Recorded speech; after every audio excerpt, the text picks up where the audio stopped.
Good morning, everyone, and I'm sorry for the slightly late start, but welcome to the meeting of the Cambridgeshire Police and Crime Panel this 23rd of November. Before we move into the meeting, I just wanted to share some news with you. If you haven't already heard, the sad news that Councillor Derek Giles died on the 12th of November after a long battle with cancer. He was a valued member of the panel for 2 years, from 2019 to 2021, representing Cambridgeshire County Council as an independent. He is survived by his wife Sandy and 3 children and 9 grandchildren. And I'm sure you will join me in sending our sincere and heartfelt condolences to Sandy and to all of Derek's family. If any members would like to say a few words, Councillor Ferguson. Thank you, Chair. I served with Derek for just 4.5 years. He was when I attended my first meeting of St Neots Town Council as a resident. He was chairing that meeting and made me feel very welcome, and eventually coerced me into joining the council.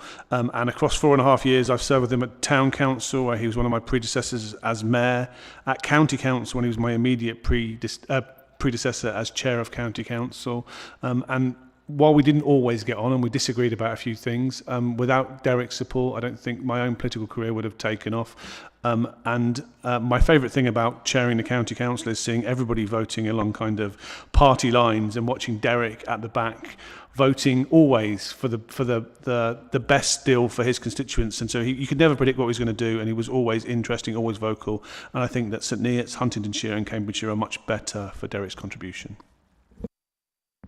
Thank you for that. Yes, please. Thank you, Chair. Yes, Derek and I got elected together on the same day, May 1991, to Huntingdonshire District Council. So I've known him for a long time. We quite often didn't agree, but there was always that mutual respect between us. And yeah, sort of, it's a very sad loss, and obviously for Sandy especially, who I did know, but yes, he put a lot into St Neots, and he will be greatly missed. Thank you for that. Well, I invite you to join me in a minute's silence for reflection.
Thank you, and thank you, Derek.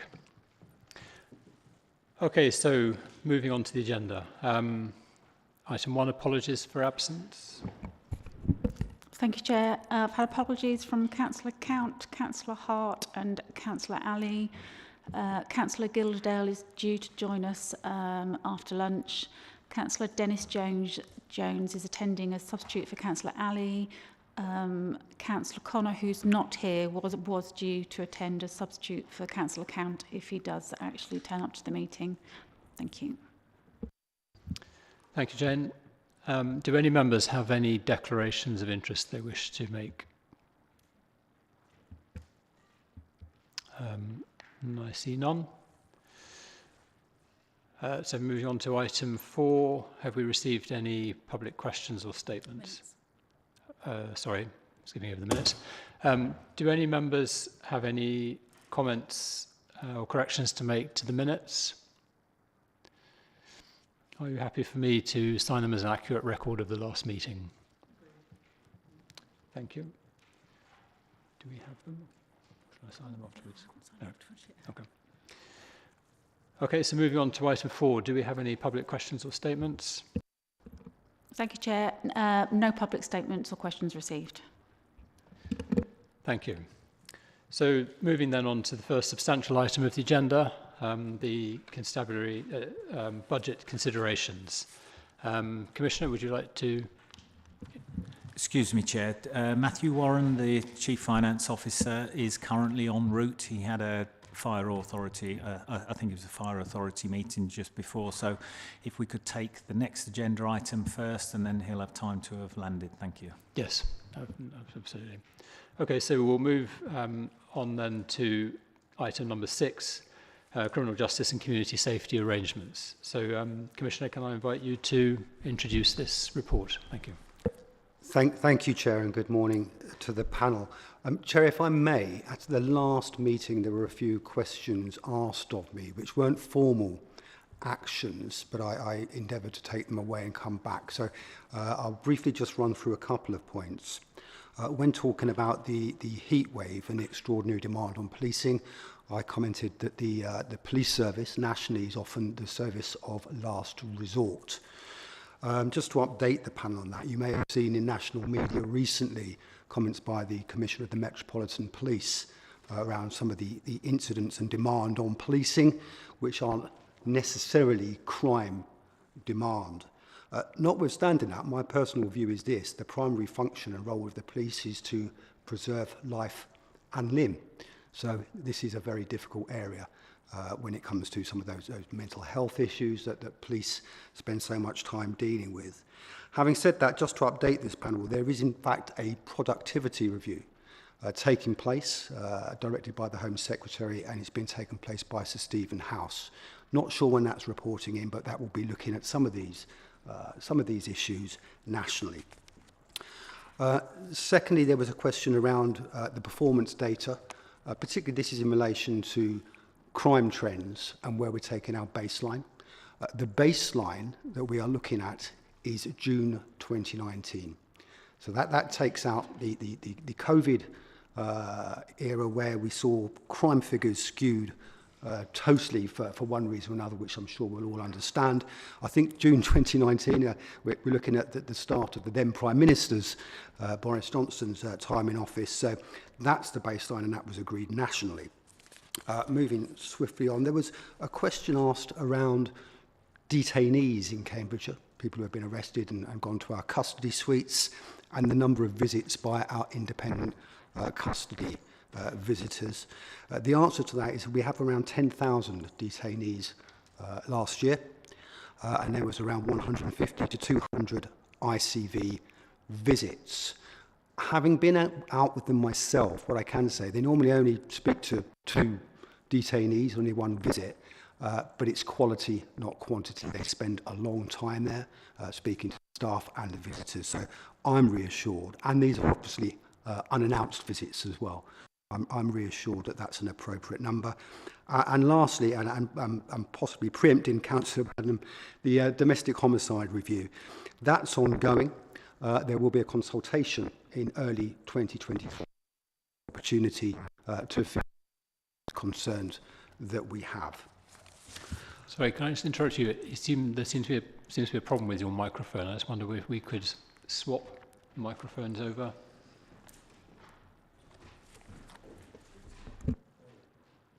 Is this one working? Yep.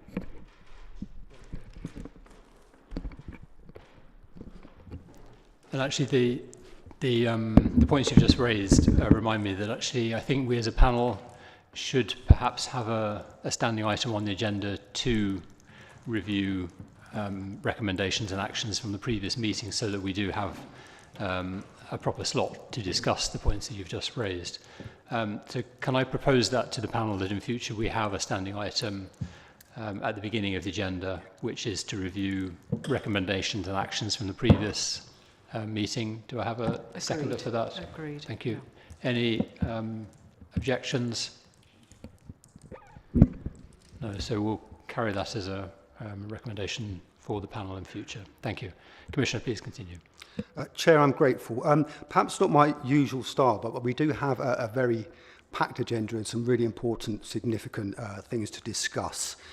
Do forgive me, but I will be looking at my notes, reading from my notes, just so I don't get confused between the agenda items. I'm sure I won't. In addition, there are members of my office here who have helped put these together, but obviously lead in these thematic areas, so they're there to answer any detailed questions after. And you will note we don't normally have this sort of turnout from the office. They're busy with their day jobs, but I thought it'd be useful that we have the experts in the room.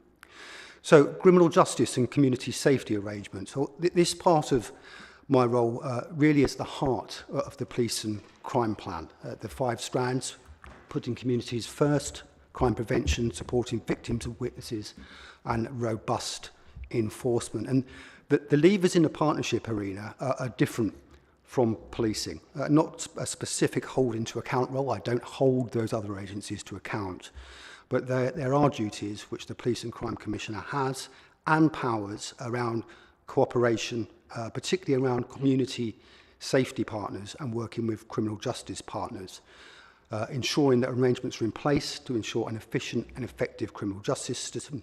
And this includes power to make grants and to convene partners, which is something we have done, I think, quite successfully since I began this role. But we are in a complex landscape, and a wide range of partners with specific duties in Cambridgeshire structures are complex. And I think anybody working within either the public sector or within the council roles will understand what I mean when I say that. So good partnership working is absolutely key. System leadership, really important, and facilitating and enabling these agencies to work effectively together. So I have the infrastructure in place to do this, I believe. I chair the Criminal Justice Board. I think there will actually be legislation going forward that will be a formal role for PCCs, but most places in the country is PCCs who chair those, and quite rightly. And we've also introduced a high harms board, which has taken over from the county-wide community safety partnership.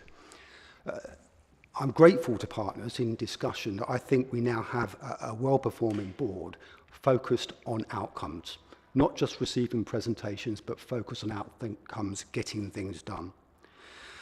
In addition, and unusually for a police and crime commissioner, I'm one of only few in the country, I have just taken on the role of senior responsible owner for the National Drug Strategy From Harm to Hope. Members may be aware that the government drug strategy was produced following a review by Dame Carol Black, who lives in Cambridge and we've spoken to on a number of occasions.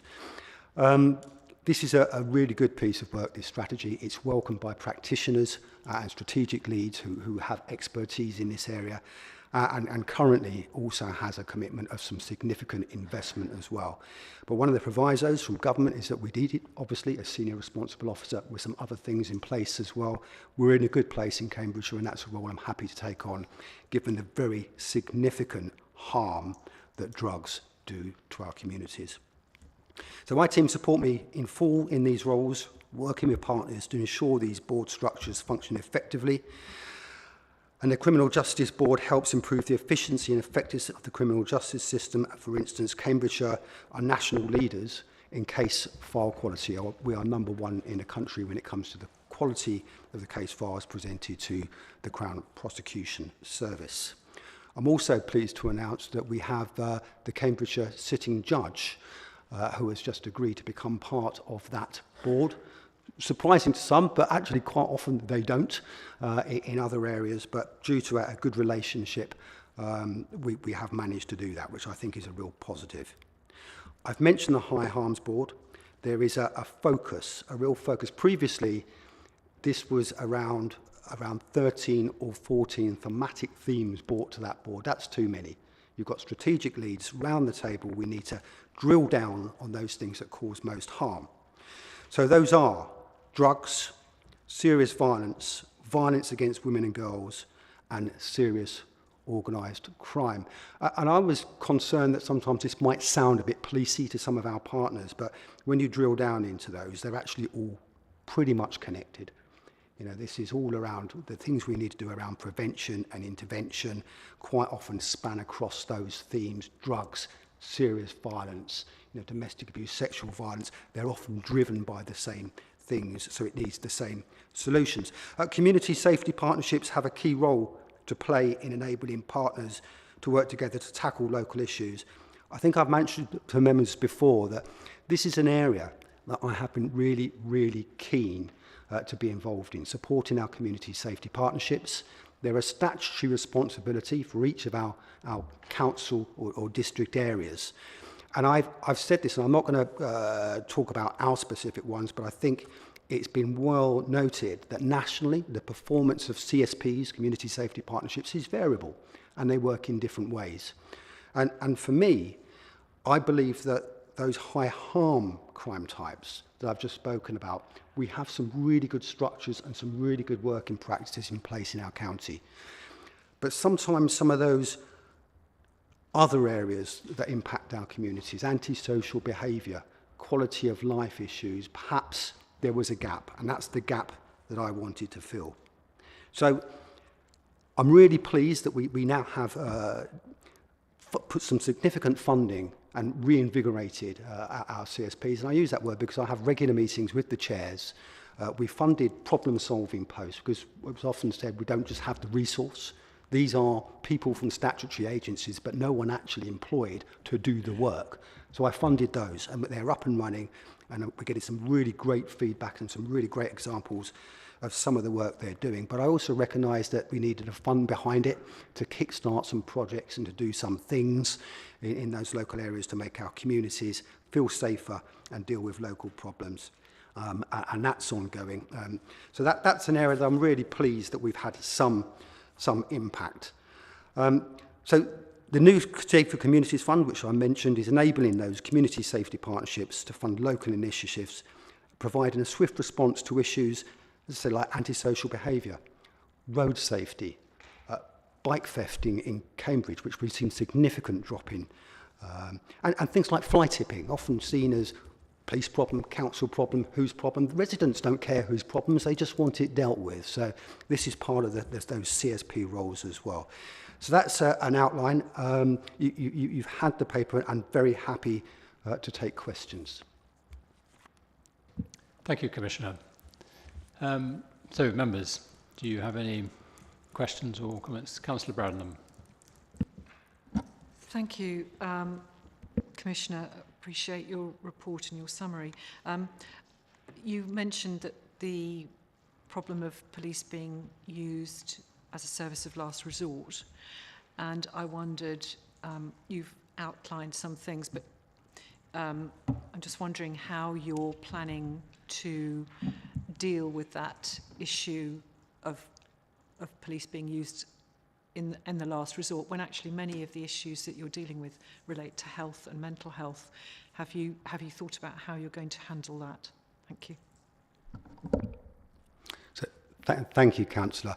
I think there are two strands to that. There's the local tactical, and some of those conversations I mentioned before around those convening. Well, actually, we don't. I have, I believe, good relationships with those strategic leads representing those other services, and I also understand that those other services are stretched. Frankly, if we could reinvent this and go back to day one, you'd put all of your services up front into early help, into mental health, and then you probably wouldn't need the police. But, you know, we're not there.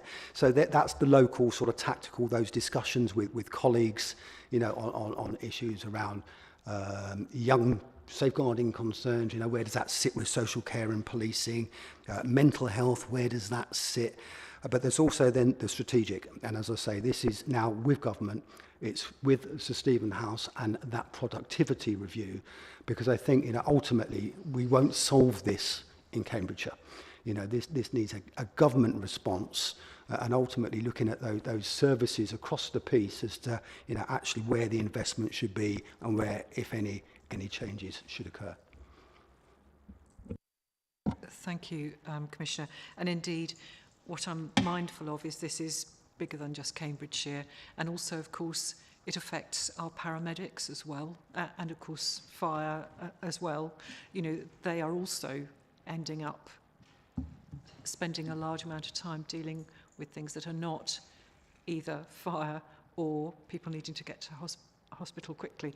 And so it covers all those other services, which, as you say, are stretched.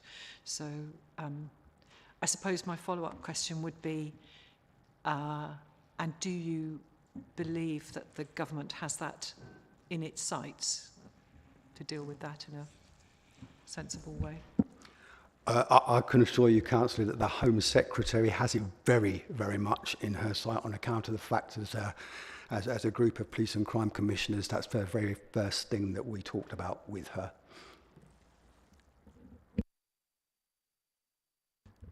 So I think just to follow up on that, how close do you think the agencies collectively are at identifying where the resource needs to go and quantifying that resource? Because I mean, clearly some of that has to go into the NHS, some of it needs to go into local authorities, but currently there is no, there's no pot that they can appeal to get that funding.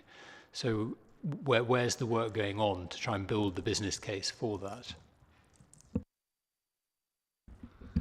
Yeah, that is a good question. So we do know that it's the Integrated Care Board, Integrated Care Board, which actually Police and Crime Commissioner hasn't sat on before, but I'm now part of that. Yet to attend my first one, but looking forward.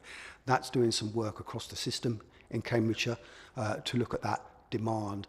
And there's something else here for me as well around joint commissioning.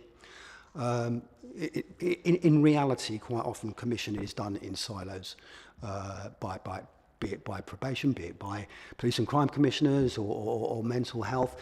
And I say that, everyone's doing the very best they can, trying to deliver the very best services. But for me, that if we can join up and target those areas where we have most vulnerability, most harm, and most demand, that's the way forward. So that board is very much in existence with the right people around the table. Now it's driving that sort of change. Let's be frank and honest here, in what is like to be a very difficult time when it comes to finances. And of course, each one of those agencies have statutory responsibilities, and they will come first. So that's the dilemma that we have. But I think, as quite rightly said, this is bigger than a Cambridgeshire thing, and I would like to see this driven by central government, and I believe that work is ongoing. Thank you. Councillor Jones. Thank you, Chair, and through you. Commissioner, thank you for your report. Just looking down here, video doorbells will be offered in Peterborough Central and Medworth Ward as a preventative measure against burglary. It's going to be implemented. Sorry, I couldn't hear half of that. I think you got my microphone. It's just above background documents on page 36 about video doorbells offered to homes within. How do you envisage this working and how will it be implemented? Is that part of the Safer Streets Fund? Yeah, it's part of the Safer Streets Fund. So that's an ongoing piece of work. It's joined up, collaborative.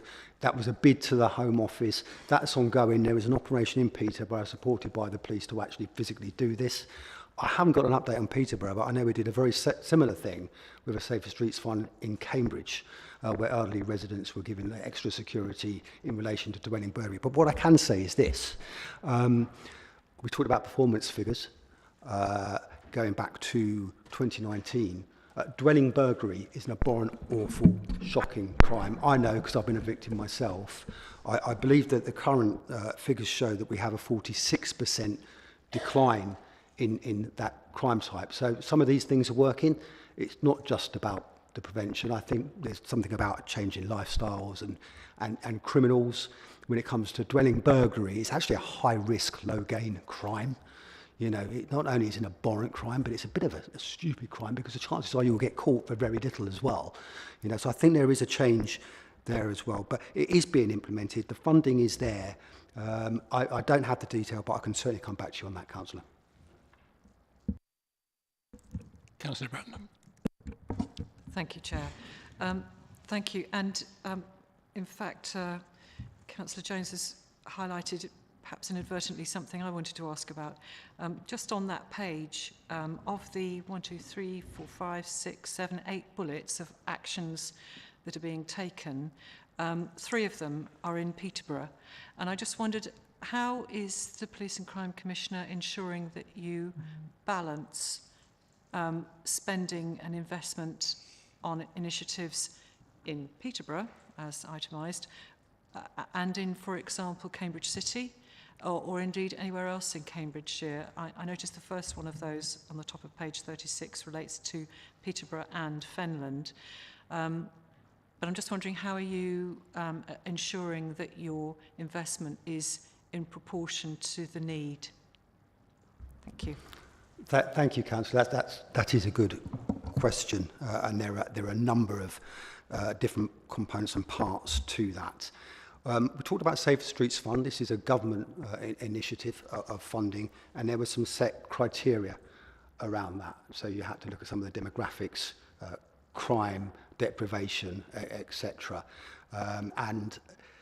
So what happened? I mean, there were some areas in Peterborough which fitted that criteria and therefore became eligible for those bids. But I thought very strong and hard, and my chief executive will be able to show this as well, that we shouldn't just be focusing on Peterborough and elsewhere.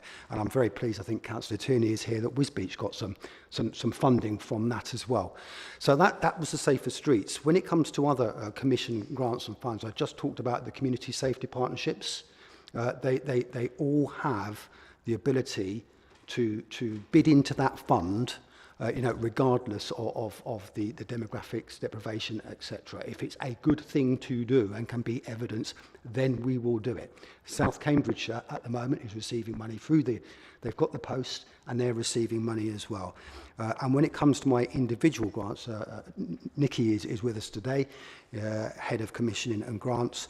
That we will take bids from all over the county. We do frequently.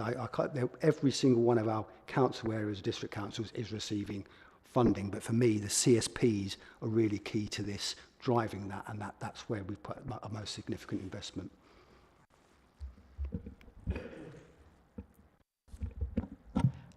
Thank you. The reason I asked that is because just recently at the County Council, a question was asked regarding funding towards highways in areas of deprivation. The assumption or the concern was that areas that were areas of deprivation were not getting as much funding as other areas. So a study was done, and it transpired that actually of the 10 areas that were suffering most deprivation, nearly half of them were actually right bang in Cambridge City. And I'm not advocating anything other than that we don't make assumptions about where areas of deprivation are, and we actually look at the data, because it would be quite easy to assume that some areas might be might not be areas of deprivation, when in fact they are. So I hope you're working on the basis of the data and not just assumptions, but I'm sure you are. So I'll hand over to my chief executive, but actually Cambridge City received some significant Safer Streets funding in the last bid. Assumptions, absolutely not. You follow the data. But can I just say one thing, because obviously, we all represent communities from different parts of Cambridgeshire. If we have a problem in Wisbech, Peterborough, Huntingdon or whatever, it doesn't just impact there. It will often, particularly with organised criminality, it will impact elsewhere. Criminals in London impact Cambridgeshire. So it's good that we're investing in policing and prevention in London. But I'll hand over to Jim to give some detail around that specifics. Thank you. So yes, in terms of the Safer Streets Fund, so we've had the 4th round of that. Now it's focused on different types of criminality at each stage. It's a fund that we bid for. So this is not an allocated fund that we then have to justify a spend. This is national bidding process. So they put out the criteria, what they're going to look at. In terms of the Safer Streets 4, which is a lot of those bullet points relate to, That was the constabulary that identified the data that matched the criteria. And it was for that reason that we were successful. So these are bids of around 5, 6, 7, 800,000 pounds generally for this fund. There's a limited number of bids that can be submitted, because realistically, if you're going to put 3, 4, 5, 6, 7 bids in and try to make each of those fit the criteria as most need, you're in danger of actually none of the bids being successful. So there is an element of tactics in terms of putting your support and all the effort, because these take a huge amount of time. These are 20, 30 odd page bids at times, all requiring evidence and analysis, all requiring a lot of negotiation and brokering with our partner agencies as well, in terms of what the money will be actually used for and committed to.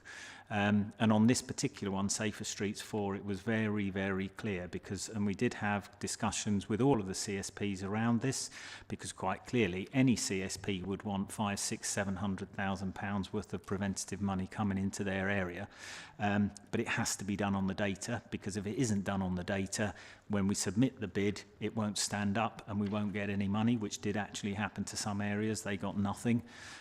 So as I say, it's absolutely data driven, and not only the data, but then what will then be done with the money as well. Thank you. Thank you very much. Thank you. Councillor Tierney. Thank you, Chair. First of all, I'd like to thank the Commissioner for the additional funding targeted towards Wisbech. We have begun to notice a difference, but of course, I would not be doing my job if I didn't say we're always going to be asking for more. It's a great start, but look, we need a lot of help. And I know everybody is saying that, but it's my job to shout for Wisbech. I've got a comment to make and then a question. So my comment first is in regards to the video doorbells. Now, residents in my area have heard that this is available to them or may be available, but they all say, how do we apply for it? Now, I think this might just be a comms issue, and so my comment would simply be perhaps some comms could be done to let people know if they're eligible, how they can apply, because not everybody's sure about that. And then my question is, I'll try and be as careful with this as I can. There's a court case happening today which regards Wisbech, and we don't know how the outcome is going to go. But if the outcome goes against us, then I wonder if the Commissioner would commit, in regards to Safer Streets, to come and meet with Wisbech councillors to talk about how we can be sure of social cohesion and the feeling of safety going forwards. Thank you. Thank you, Councillor. In relation to the first part around the video doorbells, we'll take that away. There's two elements to that, the Safer Streets funding, but also I mentioned earlier there's a community fund. So if this is a good thing to be doing, it can be evidenced, then there is support. Your second question, you know, I'm always more than happy to come to Wisbech. In fact, I have a date in the diary to meet our new mayor there, so maybe we can coordinate that with yourself and the other councillors. It's in the diary already, so we'll get that to you very soon. Very happy to do so. Thank you, Commissioner. I just wanted to ask you to elaborate a little bit on paragraph 6.6 on page 33. You say there are some areas of work locally where the government have highlighted strong performance and are seeking to understand learning for other areas. I just wondered if you might elaborate on what those areas are. Thank you, Chair. I'll hand over to the Chief Executive.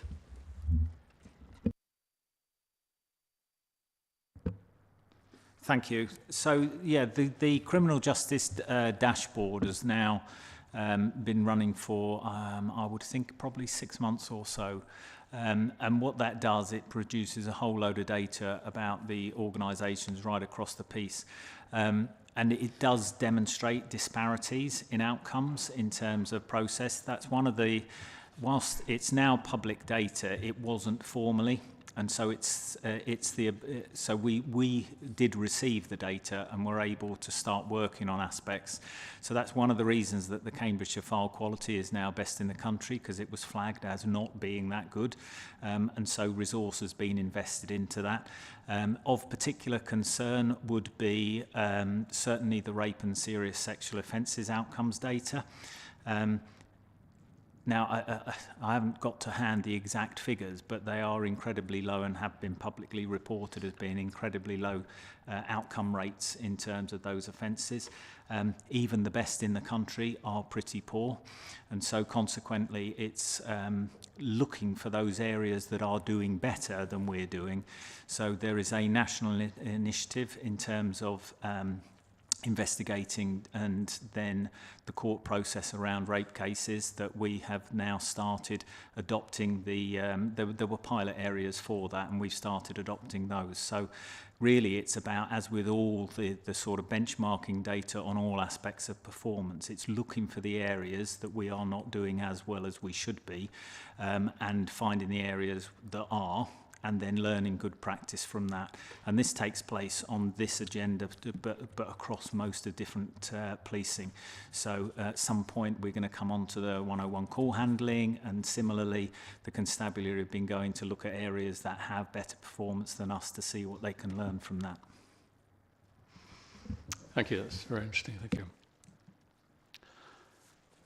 you. Do any members have any further questions on this agenda item? If not, are you happy to note the report? Thank you. So in which case we'll now jump backwards to item 5, the constabulary budget considerations. And we obviously welcome Matthew Warren, Chief Finance Officer for the Commissioner. Commissioner, would you like to introduce this item? Thank you, Chair. I think it is obvious that the round of budget setting this time round is going to be difficult. It's going to be difficult in policing. It's going to be difficult across the whole public sector and beyond. And the paper that you have before you was prepared and published prior to the Chancellor's announcement on the 17th of November. So just to be clear, that announcement did not detail the individual police force allocations of central grants, nor whether last year's indication of a £10 precept ceiling will still apply. So we still don't have that formally, but we can make some assumptions. So this paper was offered to give greater clarity on the constabulary's budget constrictions in order to help with your scrutiny of my proposed precept that will come to you in January. And just to be clear on this, I've not yet had the government figures, and therefore I have made no decision on what my proposed precept will be. So the paper is about the current constabulary budget for 22-23, and it details a range of external bodies, for example, HMIC, FRS, the Police Inspectorate, External Audit, SIPFA, and they have all in one way or other looked at how the Chief Constable manages finances, and without exception, say the finance, resources and planning is run well. We have a clean bill of health. And this is important because if I thought that there were savings to be made by better financial management, then I would not raise the precept. It details the big strategic measures that any organisation, including councils and others, can take to save money. Collaboration of services and joint procurement. Well, we already collaborate to the tune of 30% of our budget, with the exception of one or two forces. That is not done elsewhere. And that comes with some difficulties. We're in a marriage, and there will be times when, you know, that we do have some things to discuss, but ultimately the public win because we make efficiencies and are more effective around it. But we also have a seven-force procurement function. We buy things collectively of seven forces, and indeed PCCs now own a national procurement, blue light commercial, a national procurement, because clearly that's another area where savings can be made. It then shows the budget through two different perspectives. It gives the breakdown by budget line, what type of spend there is, and it also shows it in the bar chart in the appendix there as well. And that is where you'll get the crux of the matter. That's where we'll get it. You will see nearly 57% is on police officer costs. They're set costs on pay. We can't reduce that, or we'll be financially penalised by government. If we was to, and that's the obvious way, you turn off the tap, you stop recruiting, police officer numbers go down. But there's two reasons. we would be financially penalised because it's ring-fence, it's government policy that we have those. But forget about the policy. Wherever I go and speak to people, they want more police officers. You know, that's the reality of it as well. So, as your Police and Crime Commissioner, I think more officers is a good thing. That's what I'm told all the time, and that's what the Chief Constable is informing me in relation to many of the demands that he has. But of the 43% remaining, a further 25% is police staff. And these are essential. And I know from my policing background, I mean, we're talking about some PCSOs, call handlers, really important there. You know, our forensics officers on the front line. So once we cut that down, we're then left with a fairly small proportion, which comes to, you know, those other resources like IT, like fleet, and all those sort of things. So after that, there's just 18% of the budget remaining, and the paper details some difficulties in those budget lines to find any significant savings. The reality is, you know, since 2010, the savings that could be made have been made. And I say we work in a collaboration. We've done better than others in managing those. You know, in holding the Chief Constable to account, you know, I can ask, well, where can we make those savings? Professional standards is a good example where last time Precept we were able to put some additional resources in professional standards. It won't be lost on this panel that not only my police and crime panel details ethical standards and how important they are. You would have seen reports in the media about issues with the Metropolitan Police and elsewhere. We've just had a report published on police culture which shocks us all. So, you know, what does a Chief Constable do? Cut down on vetting and we just can't. It's all so interconnected. So, in conclusion, the fundamental nature of the police budget is that it is integrated. There's no different slice up or separate directorates where significant savings can be made. It's not as if we could close a swimming pool and that wouldn't impact on refuse collection, because every integral part of policing supports the core journey of keeping communities safe. Trust me, if there was an area, I would be holding the Chief Constable to account to deal with it, but there is no slack there as well. So hopefully you've had the paper. I'm very happy to take questions on that. Thank you, Commissioner. Councillor Bradnam. Thank you, Commissioner. I wondered if one of the things that you might do to manage your costs might be to defer the building of the custody suite at Milton, but I appreciate the impact on delay might not be obvious, so perhaps you could explain that. So we're talking about the Southern Hub. So that's still a project. We have a board, and like with any project, there are steps in it where decisions have to be made. The reality is this: the Chief Constable, who has complete operational independence, informs me, and I happen to know that this is true, that our custody complex at Parkside Police Station is falling down. And, you know, potentially there is a significant risk there that on inspectorate that we could have problems. So that's the operational imperative, a custody suite.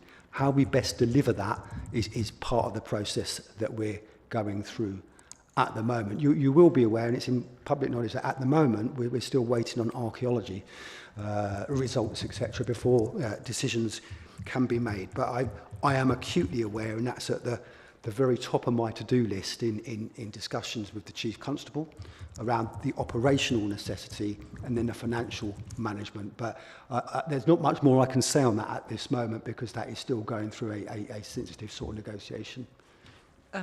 Sorry, the reason I asked is purely, it was simply that in other fora, I'm aware that's the way in which costs can be managed is simply to defer the cost, the spending on build.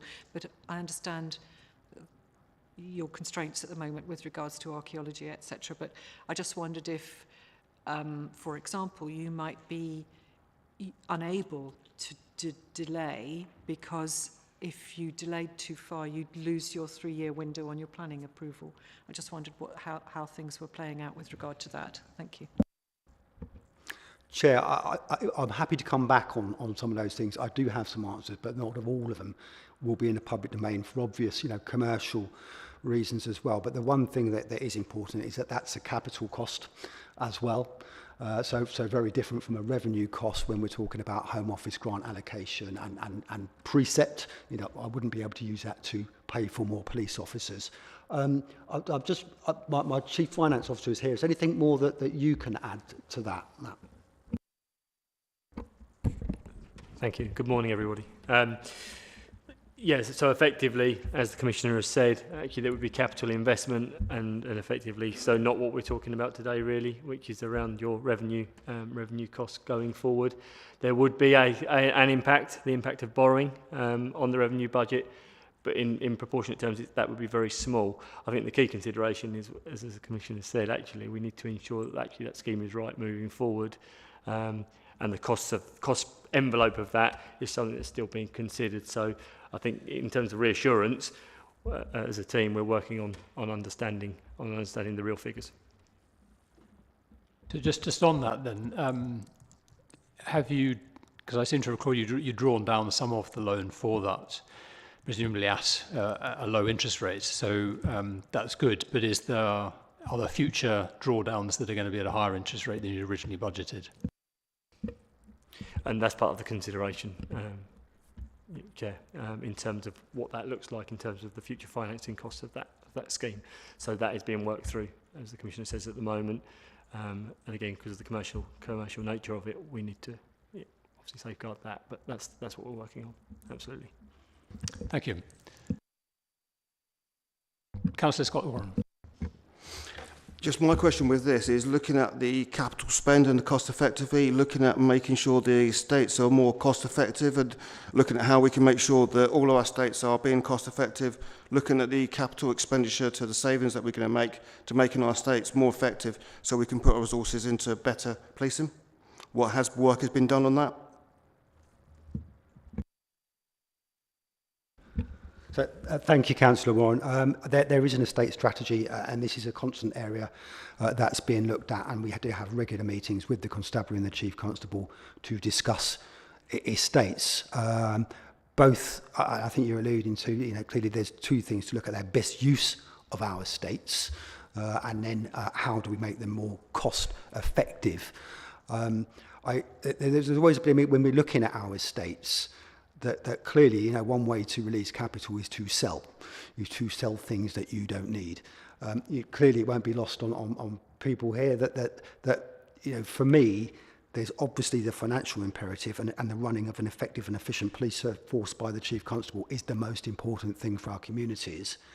But also, if the Chief Constable was to come to me and say, I want to close Ely Police Station down, or Sawston, or somewhere, then there becomes that community concern as well. So there is a balance, but let me be very clear. This is about the effectiveness and efficiency. So the answer to your question is yes, we are continually looking at that, and there is an estate strategy. My Chief Exec, if you'd like to. Thank you. And it's been reported previously that as a constabulary we have a relatively old police estate. And so it partly links back to the point from Councillor Bradnam about deferring.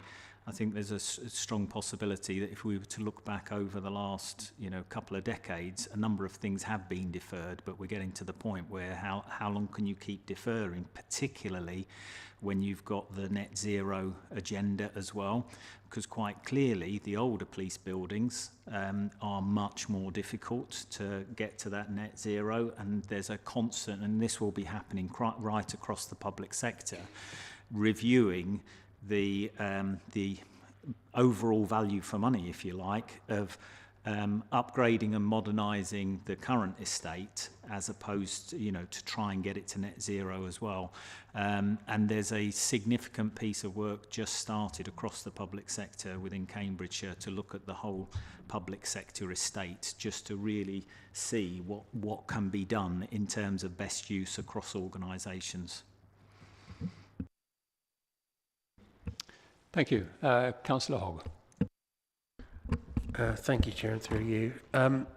So you've already mentioned, and previously as well for that matter, about how mental health issues are finding themselves at the police's door, and that ideally, in an ideal world, that this is something that should be dealt with by the health service.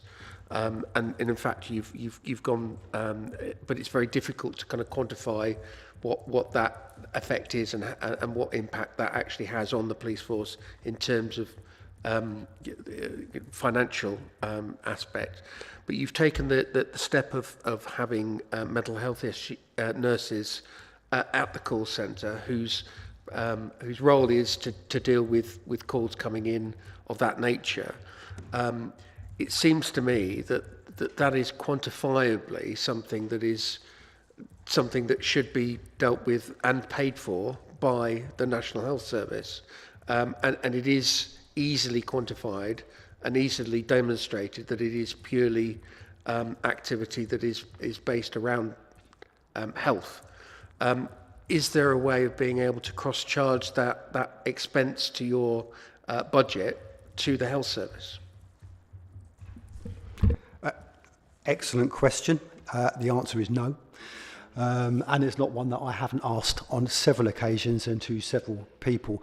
What I would say, though, because it grates on me as well. It grates on me. They do a fantastic job. We've got some great people. But yeah, it's one of those if only the public knew, which they do because we're in public. But the reality is this. I am satisfied that is a good investment by me because they reduce demand.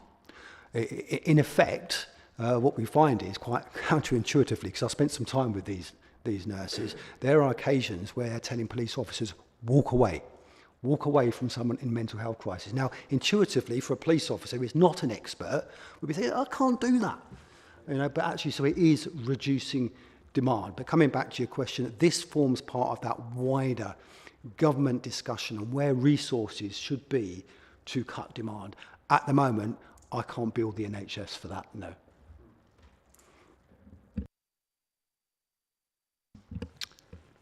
Thank you. I had a question about paragraph 5.9, where the assertion is there that the greener vehicle fleet will be more expensive than the current petrol and diesel fleet. Now, my understanding is that electric vehicles, as a whole life cost, are comparable and indeed some cases cheaper than a petrol diesel vehicle, particularly with petrol diesel prices being where they were a few months ago and still are. But it also does occur to me that the Southern Policing Hub in particular provides you an opportunity to have your own generation plant, in effect, on the roof and battery storage to smooth the demand. And is that part of the plan there and elsewhere to ensure that your electric vehicle fleet is able to be run at a lower cost than you currently experience? So I'll hand out, I think I've got a plethora of colleagues who want to answer that question. Just to point out something in relation to the fleet, and I know this is something that's been experienced by local authorities as well, particularly with refuse collection.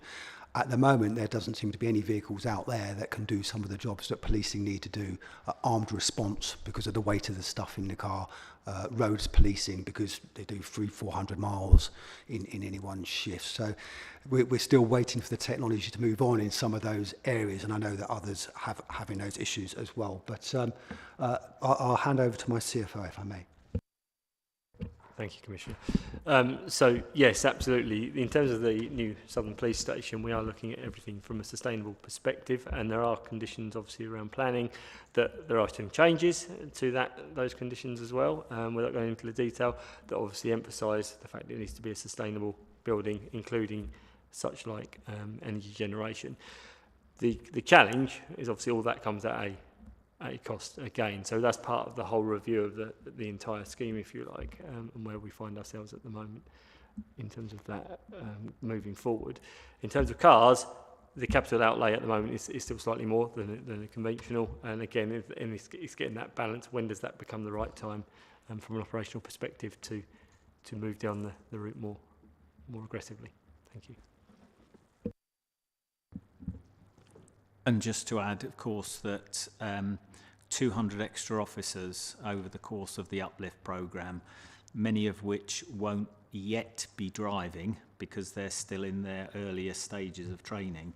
You know, so we started with 1,500 officers, we'll end up with about 1,700, so that's probably, quick maths, 200, so that's what, 15%-ish increase?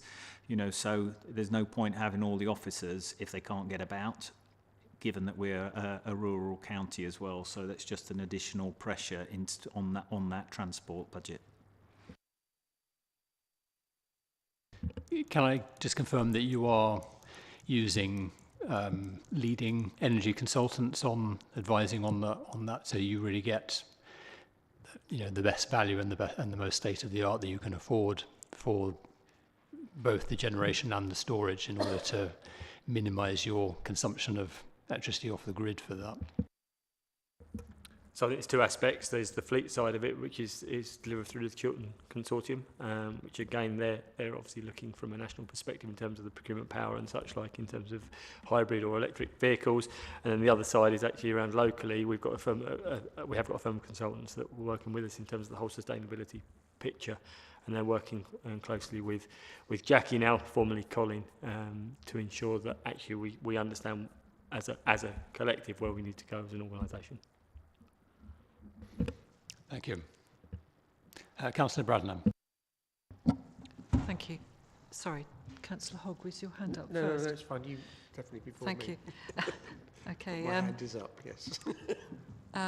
Thank you. It's a very interesting point, and we know in South Cambs that we're doing our very best as a county in all our planning applications to require sustainability and evidence of working towards net zero by 2030. And so it's, thank you to Edward for asking to the chair for asking the question. I know that there is, you know, it would be really good to know that the building itself was going to be as far as possible sustainable in the sense of generating its own power, and I think the point that the chair has made about having solar panels or generation on the roof would be excellent. Don't forget solar water heating as well,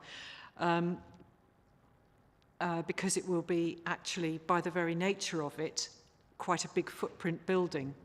So actually there's plenty of opportunity to put solar panels on those roofs, or indeed solar water generation. And the other thing is, we know at the county we have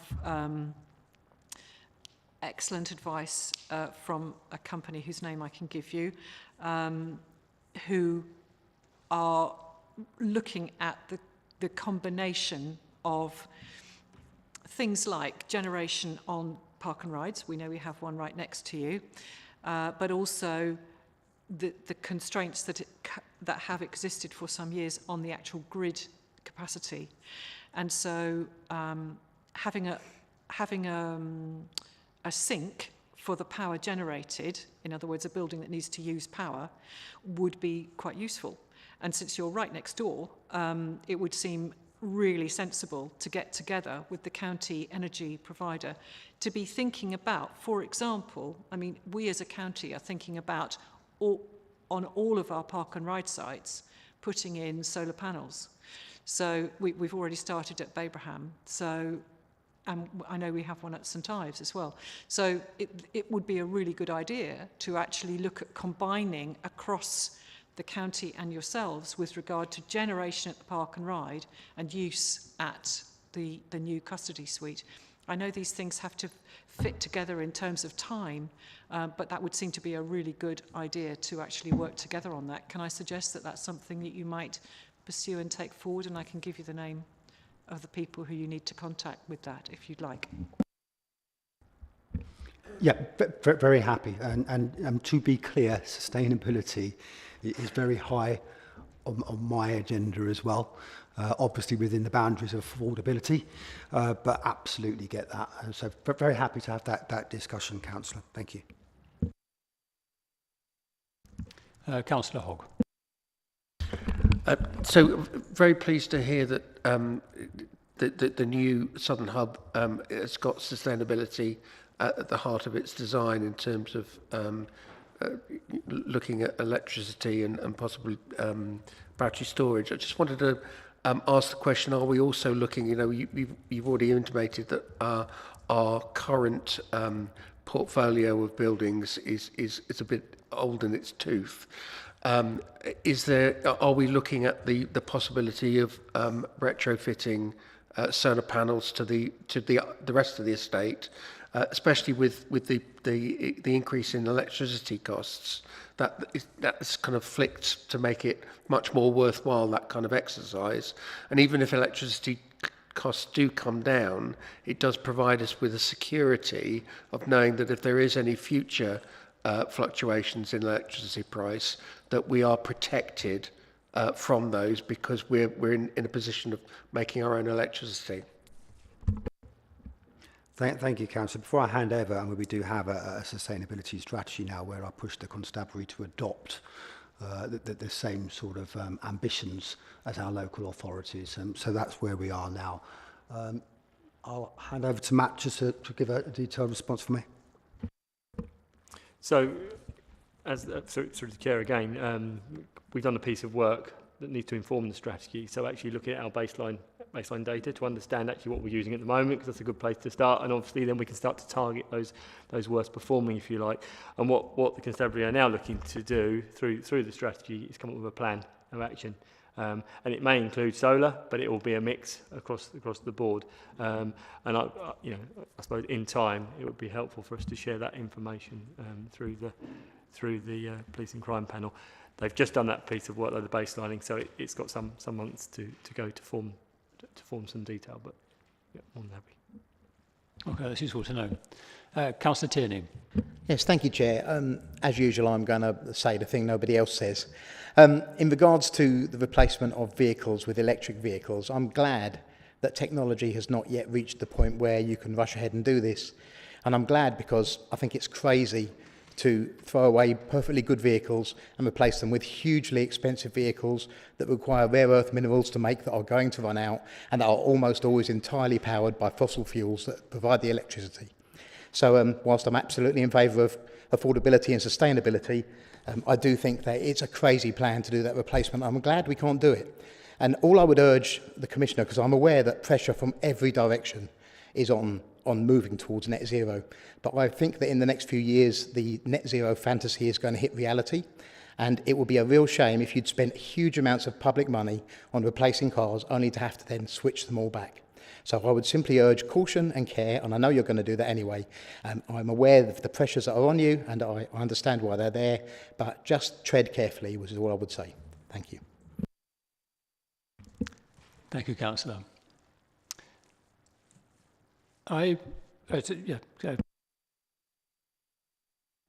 Thank you, Chair. I just I thought you might have been just about to conclude, and I just thought that it's quite a comprehensive paper with an awful lot of detail in there, and I just thought it might be helpful to for me to cut to the chase in terms of what this actually means in real terms. So the budget for 22-23 is around £170 million. Now, whilst we haven't, as the Commissioner said, had the detailed allocations given to us from government this year, our understanding is that the numbers and the process that was specified last year as part of the CSR would hold. If that's the case, then we will get an additional 1 million from government, slightly over 1.04. But that amounts to a 0.6% budget increase. Now, as the paper says, 82% of our costs are on officers and staff. There was a pay freeze last year, around about a 5% pay award for the current year, and inflation is predicted next year at 7%. So even with a 3% pay settlement next year, but it might be more, could be 4 or 5, these are national settlements that are arranged. Even with a 3% settlement, that would mean just on pay alone, an extra £4.2 million. So consequently, we just sort of, you know, the whole purpose of bringing this paper was to sort of articulate the real difficulty and to get this real understanding of how this budget is made up. Because that, of course, doesn't include the general inflation on the goods and services, which, as we know, is raging at a lot more than 3, 4, 5%. So there is an element of, you know, purpose of the detail of this paper was to really display how exactly the budget is made up, because that 57% on police officers is the thing that stops us being able to make any kind of significant savings from the existing budget. So I just thought it'd be helpful just to sort of give a bit of, if you like, brutal reality in terms of what the numbers are looking like. Thank you. I was actually going to ask some questions around that. I mean, so one of them actually is where are we projected for this year's outturn compared to the budget, given that the inflation level is being considerably higher than you could reasonably have expected? So the month 6 report shows an underspend of 600,000 on the revenue budget.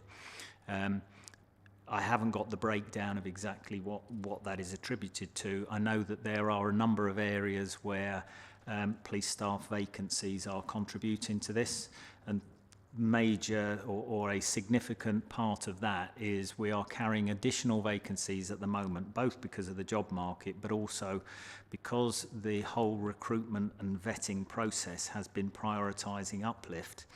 It's meant that all officer applications have been prioritised because of the significant financial penalties if we don't make that. That inevitably has meant longer processing times for police staff. Well, when you're in a very buoyant job market in the first place and everyone is chasing the good quality recruits, if you are slow in putting an offer on the table after vetting, there's a good chance that those you know, so we are carrying more, or the constabulary are carrying more police staff vacancies than would be normal, and largely it's attributed to that. So that's pretty much where that £600,000 I think comes down to, and part of because and you'll see it in the HMIC paper that we've got later.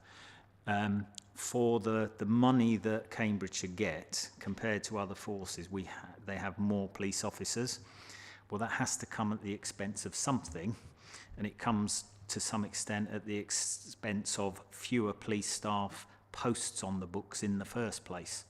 So already a lower than average number of police staff, you know, they will be seeking to you know, fill those vacancies if they can. So is that 600,000 underspend the projected year-end underspend? Yes. Okay, so that's reassuring. But then how does, clearly there are some artificial elements in that in terms of it's artificially depressed. So how is next year's budget looking like compared to the revenue you're anticipating? And kind of what's the shortfall range that you're looking at based on either, let's say, a 0% precept increase and a maximal precept increase?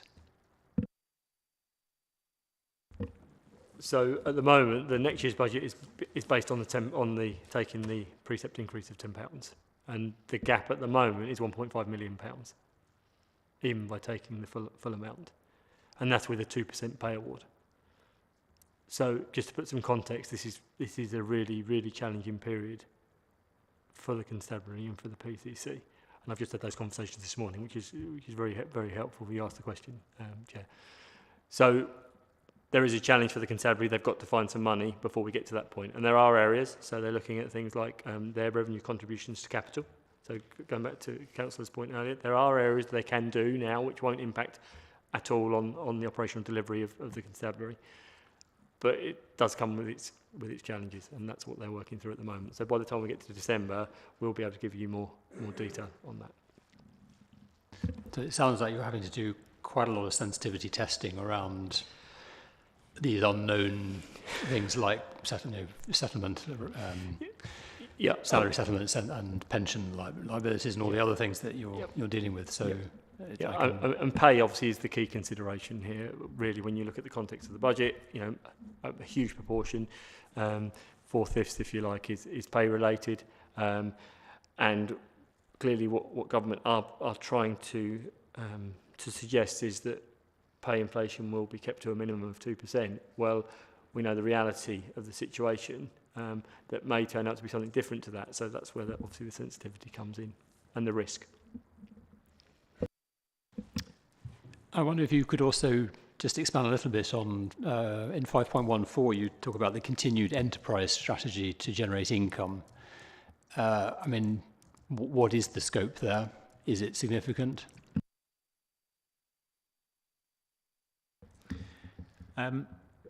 In the grand scheme of the 170 million budget, it's not significant because the limitations on what can be, you know, what the constabulary are allowed to do.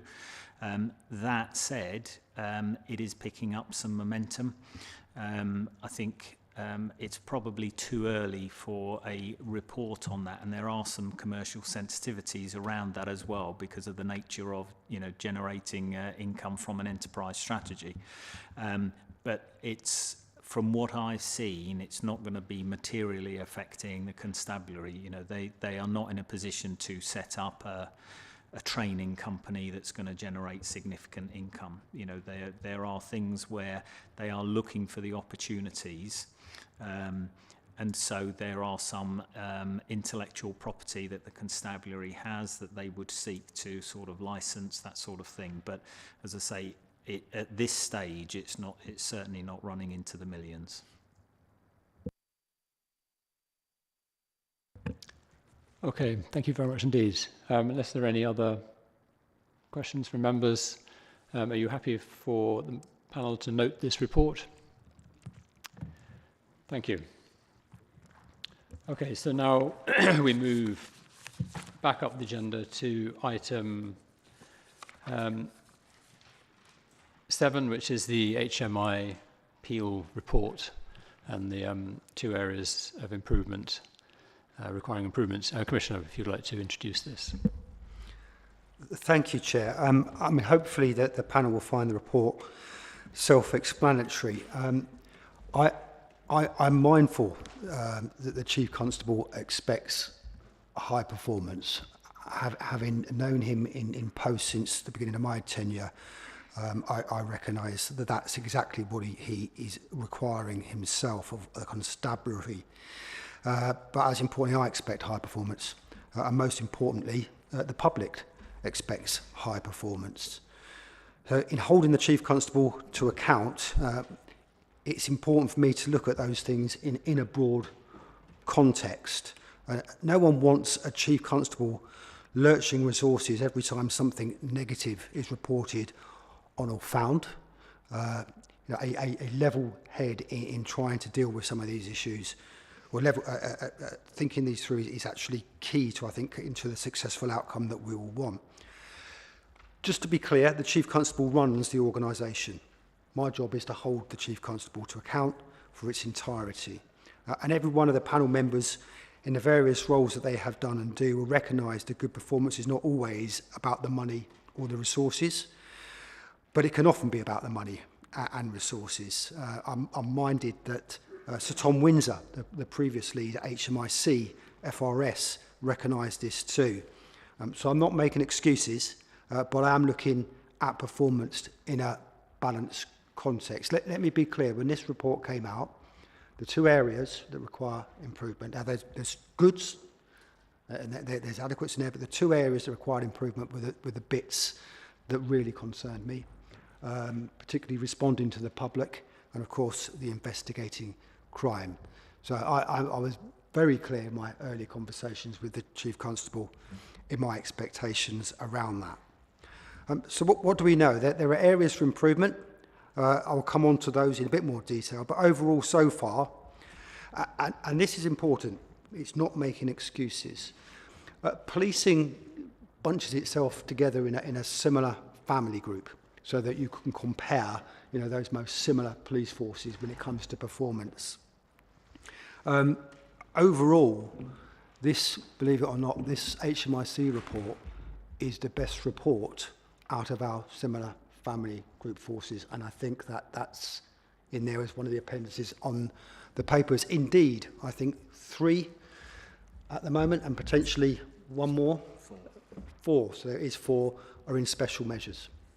So in that context, the Chief Constable is performing possibly better than those other most similar force groups. And I would also remind, when it comes to that public interaction, you know, and my mantra of reducing and cutting crime, we see some very significant reductions in neighbourhood crime, which is the government priority. That's the priority also, I think, of most of our communities. We see some very significant reductions. Also worthy of mention here, alluded to before, is the finance and grant arrangements from government for our constabulary. I suspect we are the poorest funded police force in the country per head of population. I suspect that because we've had the new census information which showed Cambridgeshire and Peterborough was actually 4% out of those previous estimations, whereas elsewhere we're talking about a national average of 0.01%. So if you was to factor in the fact we've got far more people than everyone ever thought, that's where I bring it to the point where I think we are probably one of the poorest funded police forces. What are we doing about that? Well, there is a review, a government review going on in relation to funding.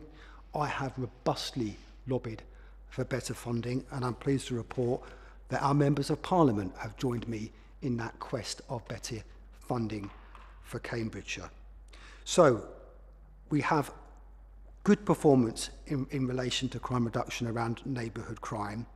We have quite possibly the poorest funded per head of population. And I get that head of population should not be the only factor that any formula grant should be based on, because clearly there are other factors. We live in a primarily safe county, you know, and that's a great thing, that's a wonderful thing. But I still think we're treated unfairly, and that's why we're fighting so hard. That said and done, it's still not good enough. It's still not good enough that, albeit we might have the best field inspection of all of our similar family of forces, we need to do better. The Chief Constable needs to do better in responding to the public and investigating crime. And for me, having had some detailed conversations, I think the investigating crime part, and you'll see within the paper all the actions that are ongoing, but there's already some very clear evidence that's improving very quickly.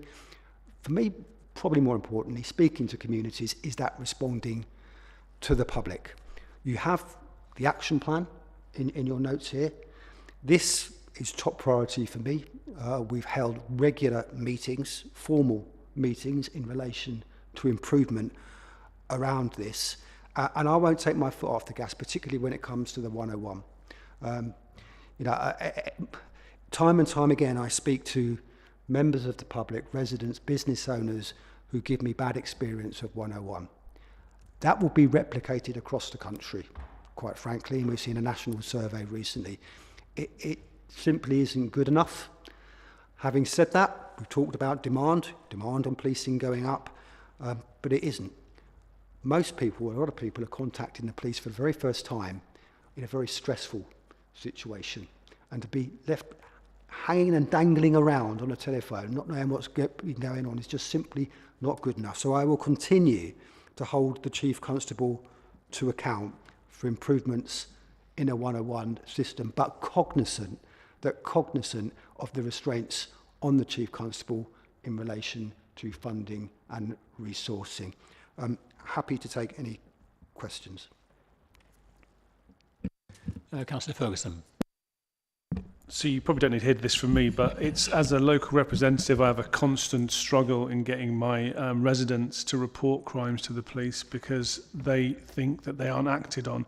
And so those two things, investigating crime and responding to the public, are basically tied up in public confidence in the police. And so I think they're both very, very important. And if people are reporting crimes, they need to have a response to saying how those crimes or those investigations are resolved as well. So I welcome your commitment to working hard on those issues. Yeah, thank you, Councillor. And like you, I spend a lot of time in the same places as you, actually, and these are often the concerns of our residents. There was one bit that I did miss, which I think is important. I talked about resources, I talked about finance. There's some other stuff that just gets in the way here as well. And I'll give you one example. It's called crime data integrity. It's bureaucracy gone mad. And I'm not the only person to say that. There are chief constables, probably not quite as vocal, but lots of PCCs are. The way that police has to record crime currently, I think, is far too complicated, far too costly, and we actually have, the chief constable employs police officers to actually do that part, go through every incident, every call from the public to make sure they are properly recording every crime. I absolutely get data integrity and how important it is, but there's a balance.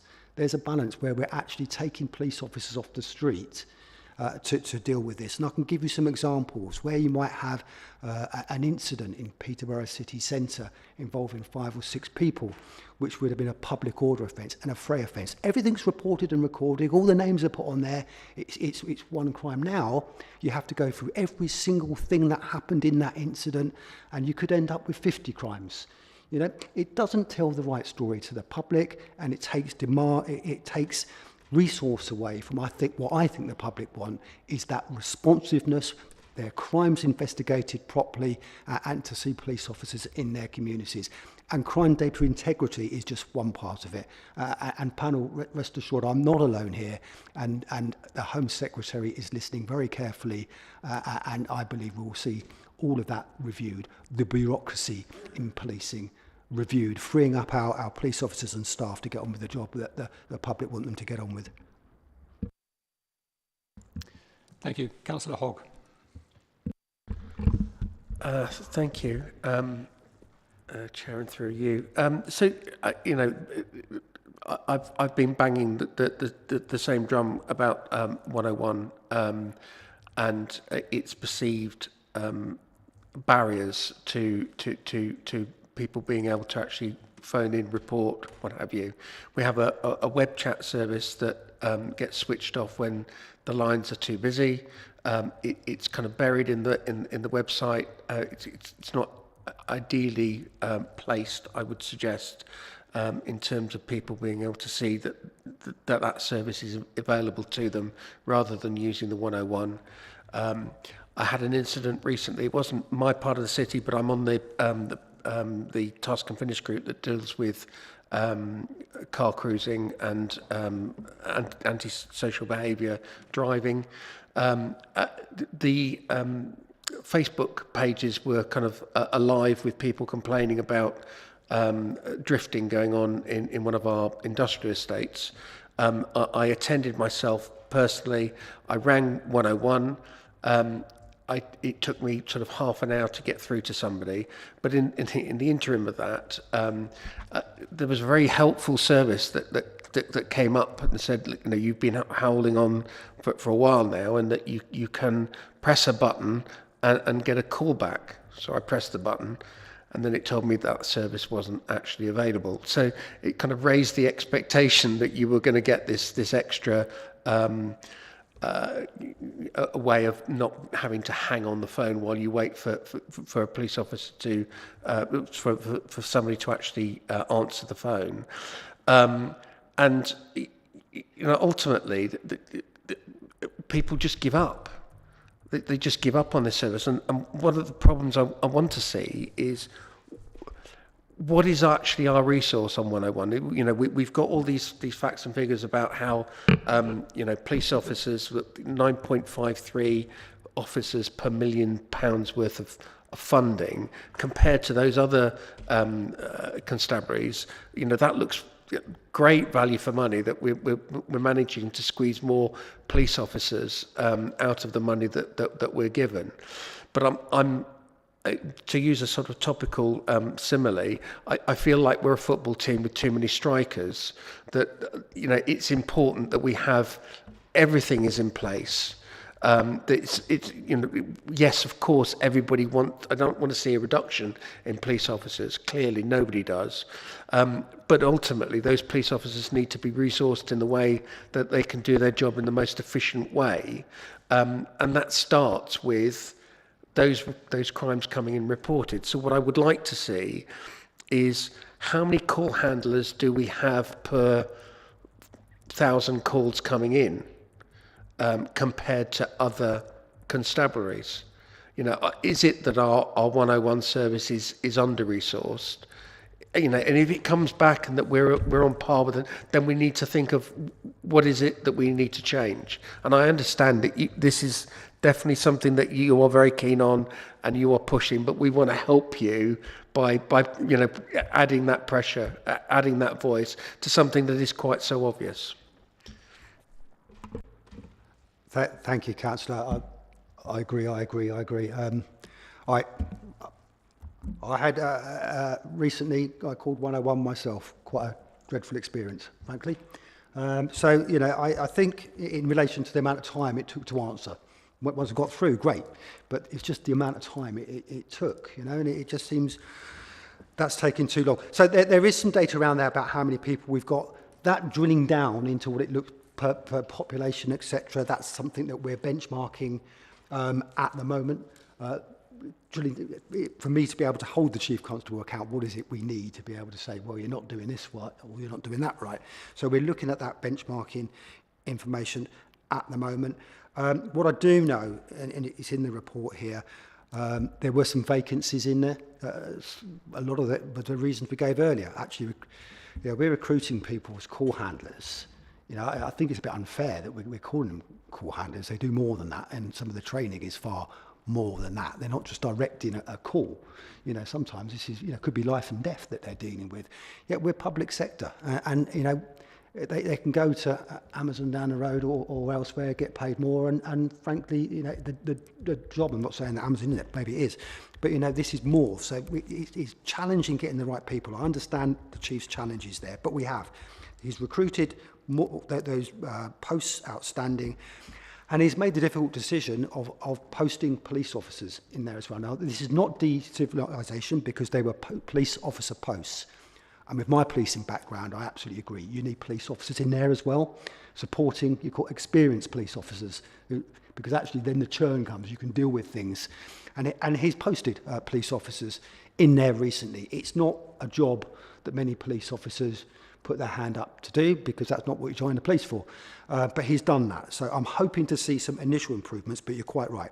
There's a bigger strategic piece of that benchmarking and continuing this holding to account.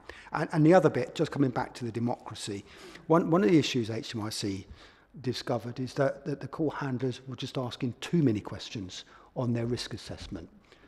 You know, once again, if people are phoning up and saying, can the police, I get that you're going to ask one or two questions. In fact, some of those now, I understand, have come down to 2 questions. Why weren't we just asking 2 questions in the first place? I don't understand why it takes the HMIC to come and take us that. But, you know, that's a bit of work that's ongoing. I do have confidence in the Chief Constable, and I do have confidence in his action plan. And you're quite right, we need more information and data, and that benchmarking, my team are currently doing that in order to be able to hold him to account. Just to supplement that particular call, what I finally did get through, now bearing in mind the reason I'd come out was because Facebook had gone wild for about an hour beforehand. When I finally got through and spoke to the call handler, I was the first caller that had got through to report this. So, you know, there's a disconnect here that, you know, that Facebook is able to report this incident live happening for an hour and the police haven't been informed, and that just shows the disconnect that the public have with 101. I don't expect a response. It just, you know, I just thought I'd add that to the story. Chair, if I may, just an ask of the panel, given that many of you work in the communities, and will give examples of that, and you said it yourself, Councillor Ferguson. I hear this a lot. I go to lots and lots of meetings, but my plea is still this, notwithstanding, you know, the complexities, the frustration.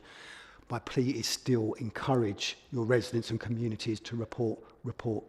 So A, the police know what's going on, and B, I can hold the Chief Constable to account in relation to those reports. Thank you. Councillor Bradlam. Thank you, Chair. So I add my own experience, but I won't give you an example about how long it takes to be answered on 101. And I think what happens is when it takes a very long time to answer on 101, people call 999 because they want to get a response. That may actually have been the right thing to do in the first place, but that means it's putting pressure on 999, which may be needed for other things. The second thing is web chat, excellent principle, but you have to be at on your phone or on a laptop to do it. And sometimes even so, as councillors have said, sometimes that is dropped as well when people are too busy. So actually information on the numbers of staff officers handling that would be really useful. I agree we all need to encourage people to use Facebook to report rather than just complain on Facebook. But my actual substantive question refers to the table on page on page 42, which is the table 4.10. And it relates to the way we're being compared with other authorities. And I understand this is probably a perfectly statutory way of comparing us with other forces. But for example, just some peculiarities that I'm sure you've got an answer for. One is that Avon and Somerset and Devon and Cornwall, we say we're comparable with them, but actually they haven't yet reported. So I'm wondering, what is the comparison? How do we know we're comparable to them? And maybe the comparison with nearest neighbours, with air quotes, relates to the numbers of people, the number of urban areas we have in our force areas, etc. So perhaps you could explain that. But the other one is, under the second column, we've got the gradings, and if you tot up the number of gradings for Cambridgeshire, it comes to 9, whereas in, for example, Gloucestershire, the number of gradings is 11. And I'm just wondering how come Gloucestershire is being assessed on 11 different grading areas, whereas Cambridgeshire has been assessed only on 9. And of course, Avon and Somerset and Devon and Cornwall, we don't know how many grading areas they're being looked at. Perhaps we're all being looked at on the same grading areas, but data hasn't come through yet, something like that. So perhaps you could just clarify that, please. Chair, thank you for the question. I noticed that too in relation to the number of gradings, and I don't have the answer other than my chief exec says that they often just change by HMIC. But I will take that away because that's a very good question, and I picked that up this morning. I've seen this many times before, but I didn't bother to add the numbers up as you have. But yeah, we will take that away. I can't say anything in relation to Avon and Somerset and Devon and Cornwall because they haven't been reported on, but they will be reported on soon. But as you can see, I think it's the 1, 2, 3, 4, 5, 6, 7 have already been reported on. I still suspect Cambridgeshire will possibly be top of that table. We shall see. In relation to the similar family group forces, we're actually not like Norfolk, Suffolk, Bedfordshire, Hertfordshire. This is done on a set criteria and formula which shows a number of factors which would make us a more similar force in relation to a number of things. I don't know what that formula is, but it's one that's been used and tested for some time. But happy to take away some of those comments and come back to you with a more detailed response. And through you, Chair, the comparison, one might ask the question, why is the comparison not being made with our other 7 force neighbours? And you may be able to answer that.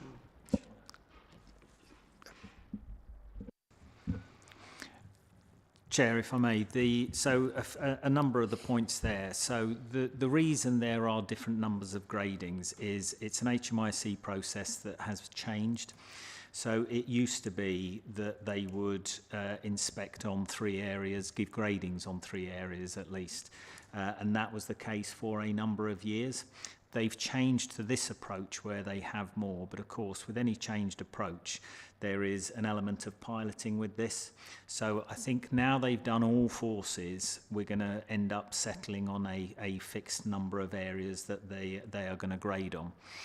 In terms of this is our family of forces, so this is what we are compared against on some of the National League tables in terms of performance, because they fit as closely as they can the demographics of the population, the social and economic deprivation, that sort of thing. So these are, you know, as an example, there's no point comparing us to the Metropolitan Police, you know, 10 times our size.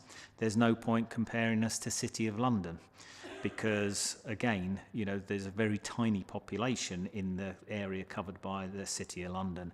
Similarly with West Midlands. So because the forces vary so much, the metrics that sit behind this have been used to try and say benchmarking and comparisons are useful. So, but it's pointless trying to benchmark and comparing against very different beasts. So that's why we've got that here. I'm not sure there was much else for me to comment on, but I think that covers all of your... Thank you. That does cover what I asked. One thing that occurs to me is that the Commissioner has pointed out that actually the population in Cambridgeshire and probably in the Cambridgeshire Force area has increased far beyond what might be being used as our core data at the moment. Just from a point of view of somebody who sits on planning committees, we know that we're making provision for a much greater population in our housing developments. So I just wonder if, at what point is the population going to be analysed and corrected? So again, we've made representations on that. It applies both to funding, it applies to the performance comparisons, and Nikki, the Director of Commissioning, would say it also applies to the allocation of victim services money. So we are pushing on all fronts for the data to be flushed through, because as the Commissioner mentioned earlier, and it says the footnote at the bottom of that table is that the population figures used for these calculations are the ONS midterms for 2020, and it's that we have a 4% under-reporting in terms of our population. So we have been pushing for it to be flushed through all systems, because it will only benefit us both in terms of performance and allocation of money. You may have already done this, but can I suggest that now that the census, 2021 census data is available for all of those force areas, that actually you do those calculations to demonstrate the sort of, what it sounds to me more like a hunch at the moment? If I could easily, then I would have done. The issue is the census data is not carved up by constabulary area. So it's quite a manual process to work out individually which local authority areas are sitting in Staffordshire. You know, I know ours, you know, Peterborough is a unitary, and then we've got the 5 other areas. You know, however it's cut on the national data, it's easy for me to identify the Cambridgeshire bit. As soon as you start trying to compare some of these other ones, then it's all over the place, and it's quite a time-consuming process. The fact is, because we are such an outlier in terms of population growth, it's an easy argument to make regardless of what other of our most similar forces have, because we have grown more than them, you know, pretty much grown more than any other area. So, as I say, the argument's made out without having to go to that level of detail on them. I just wonder whether a researcher or an intern could kind of usefully do that, because it would be a lot more persuasive if you were coming up with definitive figures rather than we believe that. In other words, if you could demonstrate, and I can't imagine that. And I understand that it's difficult, but it's not that the data is not available, so it can be done. And if you're trying to build a strong case, then I'm sure there are people who could do it. I'll take that away, Chair.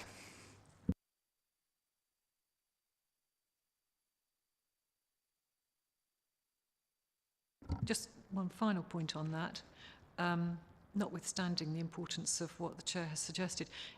When would this be done normally, if it were not for that?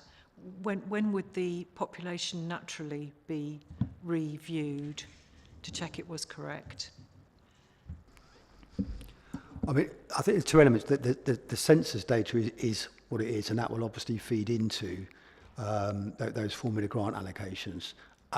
To date, it's been those estimated numbers, and before that, the last census, we've robustly asked the question to be done as soon as possible, because that would impact us on our next year, but it's not going to happen next year. It will actually form part of that review of funding formula, I think. But I mean, it's a good question, but I think we are pushing as hard as we can in every area, and supported by our members of Parliament, for this to happen sooner rather than later. But we're really at the hands of government, and when they move is when we will get those answers. Just for clarity, in terms of the population figures are used in different ways depending on the government department and what they're using them for. So these HMIC ones are based upon the ONS mid-year estimates. So these will get updated periodically whenever there's new mid-year estimates. The actual funding formula one hasn't actually been updated for population since, I think, 2012, 2013. Now, and that's the thing that really penalises us. And that's why you get such differential in funding per head, because there's some parts of the country that in the 10-year census period have actually declined in population. And of course, I think Cambridge, Peterborough combined have grown by about 11%. But our funding is still based upon 2012, 2013. So we are effectively policing without the funding for a grown population, and the areas where their population has gone down are getting funding to police a population that isn't there. And that's why these numbers are varied largely, because, as I say, these are actually based on the statistics. So it works the other way around. They get their funding allocation, you can then work out per population head. So as I say, it's way overdue, but the disparities now are so big that it's all wrapped up in the funding formula review, because having waited 8-9 years to flush the population figures through, it would mean, for argument's sake, if Cambridgeshire had £224 a head as per the national average, that's an extra £17 million for us a year. 17 million. But of course, if we've gone up by 17, someone else has to come down by 17, and that's why it's such a big gnarly issue that's wrapped up in the whole funding formula review. Chair, if I may just add, I mean, obviously having this conversation is because of all the concerns that we have, and coming back to my point, I don't think we get a good deal. If there is one positive, since the last Police and Crime Commissioner elections, a group of us have lobbied really hard for a review of funding formula. That was heard by the Policing Minister and Home Secretary, and for the first time in many years committed to doing that.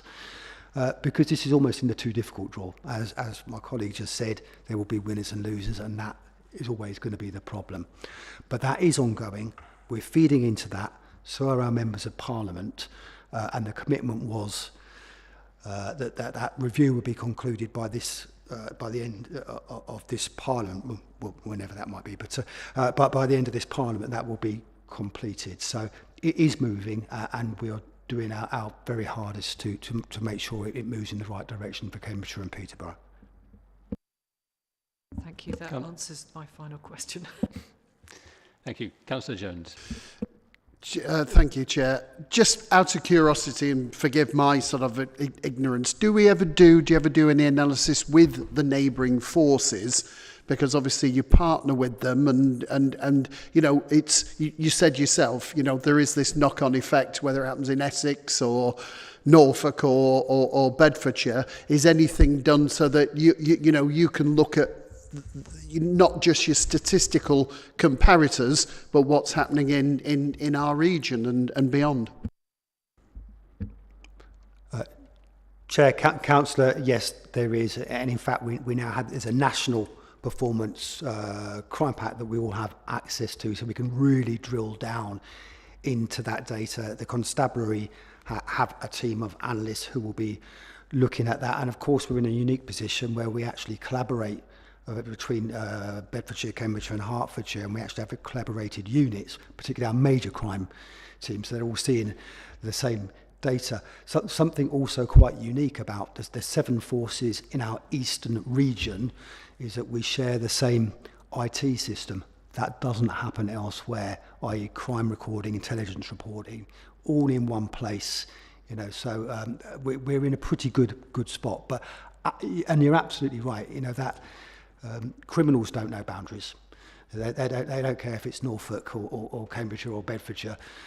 So that cross-border information sharing and analysis of information is absolutely vital. And it's been made easier with this digital pack that the Home Office now, it's quite sensitive, but policing and police and crime commissioners have access to it. And just going on from the Commissioner, in terms of the collaboration, so I know that the Chief Constables and the Deputy Chief Constables and staff further down in the command chain within Bedscam's Heart have multitude of meetings, and wherever there is an identification of good practice, it's picked up on by the others. So our file quality work, that has now been started to be replicated across Beds and Hearts. Similarly across the 7 forces, because we've got the 7 force procurement function and we've got a very small staff that work as part of a 7 force network, I have a fortnightly discussion with the chief execs from all of those areas as well. So again, because we are part of that collaboration, we don't have to wait for formal benchmarking for someone to flag something's going particularly well or badly to seek the good ideas and share the good ideas around. Thank you. Can I just bring us back to the 101? So I mean, I've been on the panel for 8 years. All 4 commissioners have all recognised that this is a problem and have promised or sought to improve it, and it seems that it hasn't. And I think we've covered all the reasons why that is, but it does strike me that there are 2 things that perhaps should be happening which aren't. One is, I think the data that you're getting is not really giving you a clear picture of how things are. When you're looking at averages, that doesn't give you a picture of the distribution curve. So the reason why people, the subjective experience is that if you can be waiting on the line for over an hour, that might be an outlier in the statistics and it doesn't show in the average. But that is something that they will talk to their friends, to their family, and will perpetuate this feeling that, well, there's no point calling because it'll take me over an hour to get through. So I think we need more a better picture of the data. So it's not just averages, but actually we're kind of looking at how much, what percentage of the calls are taking over an hour to answer. What percentage of calls, where people use the queue buster. I mean, I've used it, and I didn't get a call back for 18 hours.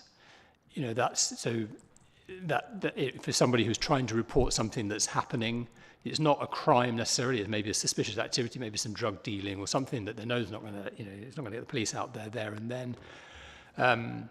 But if they're not getting through to somebody till sometime the next day, and then it's just getting logged and they're not getting any feedback beyond that, that's what's kind of destroying people's confidence in it. The other thing that I think we need is that the experience of trying to contact the police, I don't think is well kind of documented from the user experience, particularly when going online. So I know people who've tried to do it and they find it quite bewildering because there's lots of choices you have to make to kind of get into the system. You can get into different parts of the reporting system. And then there's something really quite trivial. If you go onto the Contact Us page, there's a section online where you've got various options, but it doesn't include web chat. It's only under the telephone that there's a link, a text link to web chat. And that's, so we're kind of losing people in not giving them a really clear steer, particularly people for whom English isn't perhaps their first language, maybe not a language they can easily read, they can speak it perfectly well. So, you know, the user experience of interaction with the constabulary is something that I think you need a better data on.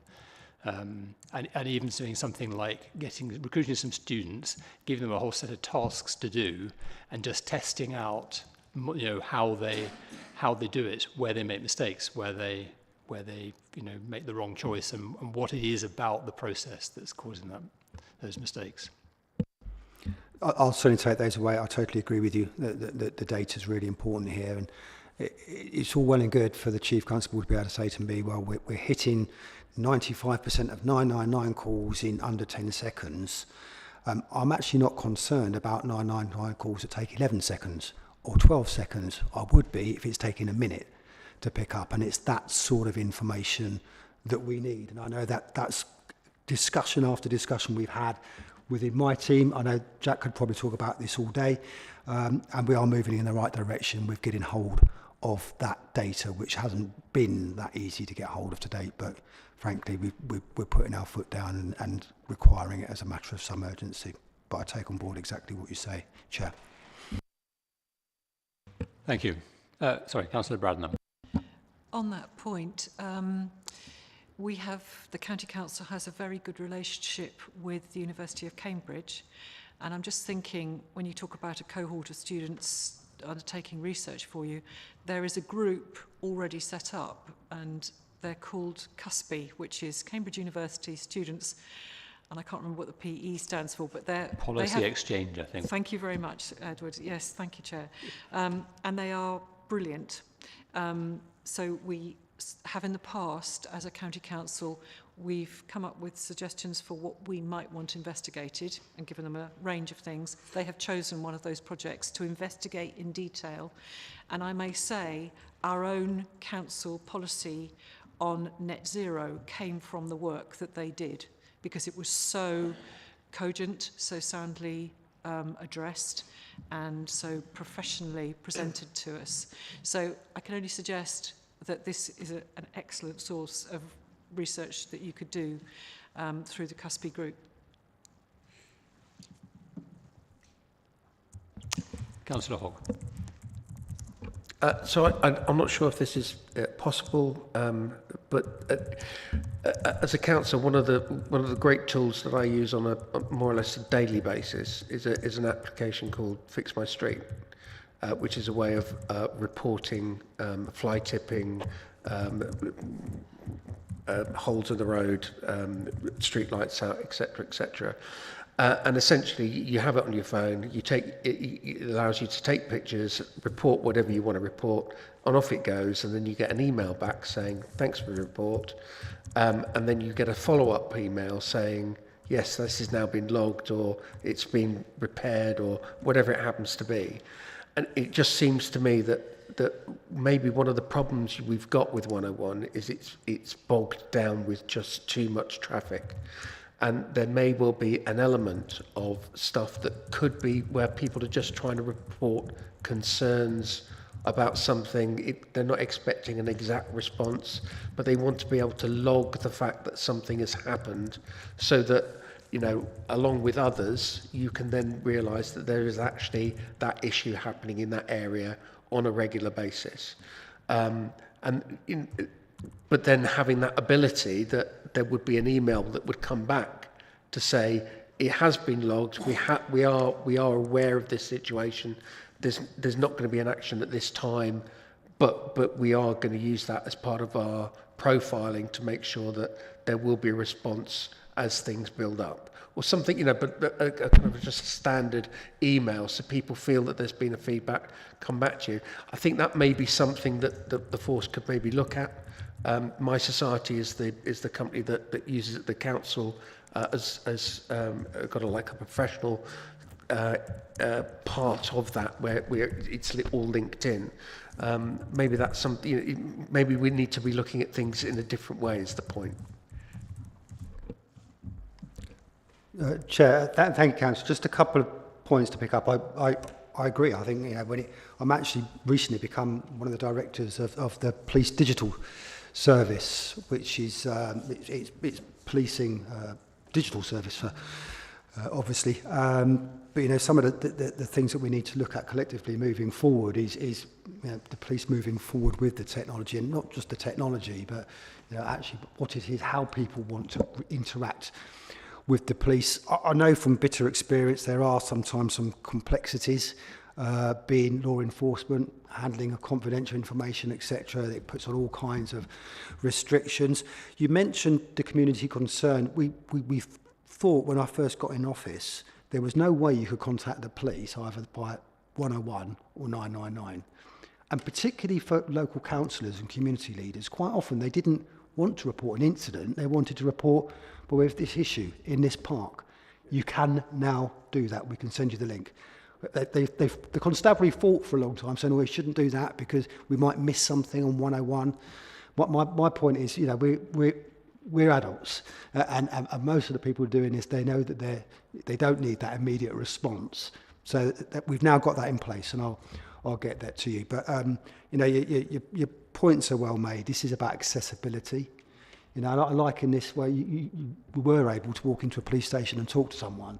You know, that was accessible. How do we now move that away into either the online or the 101? And just coming back to this, because I often get told by the constabulary that the online reporting is pretty good and the web chat is pretty good, and obviously it reduces some demand, and clearly a lot of people will want to contact the police in that way, and I suspect a lot of younger people, but an awful lot of people still just want to talk to someone in the police, and we can't shut off that community, that channel, and the police do need to respond in a way that the public want to communicate with the police with. That's what you're saying, and I'll take that on board. It's that all 80-20 rule, isn't it? If we can get 80% off by clearing that backlog, then the 20% that can't use this new method have then got the freedom to use the old method because it's now a much more accessible system.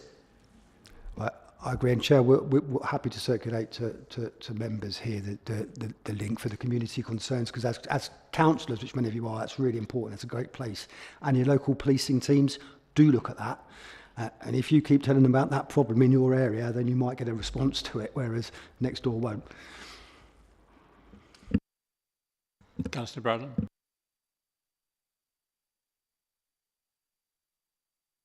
We are just about to take a break. Councillor Sharp. Thank you, Chair. I just wanted to pick up on something Councillor Hogg mentioned and your response there, because I had a call yesterday from a resident about a housing association issue, so I won't bore you with that. But the individual doesn't do internet, doesn't do email, it's purely telephone.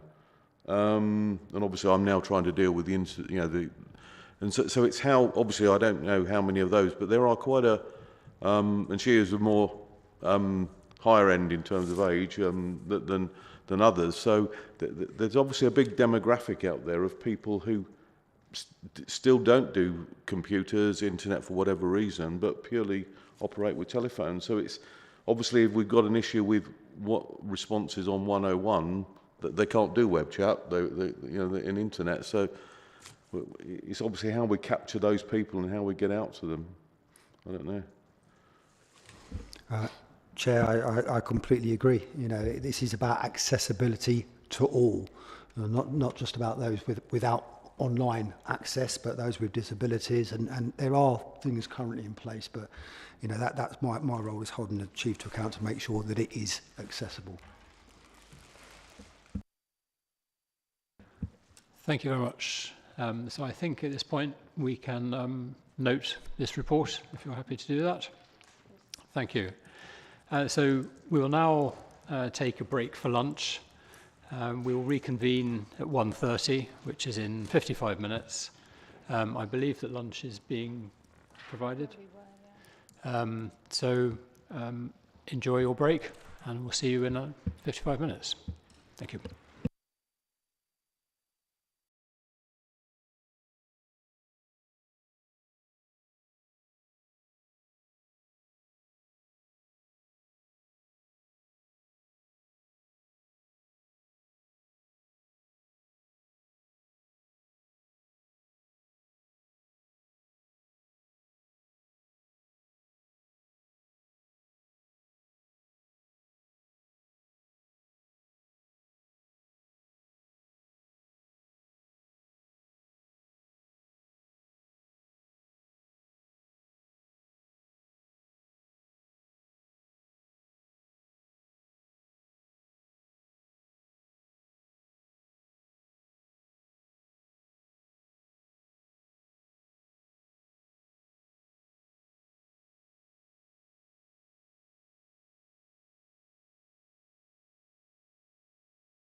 national reports that they've published.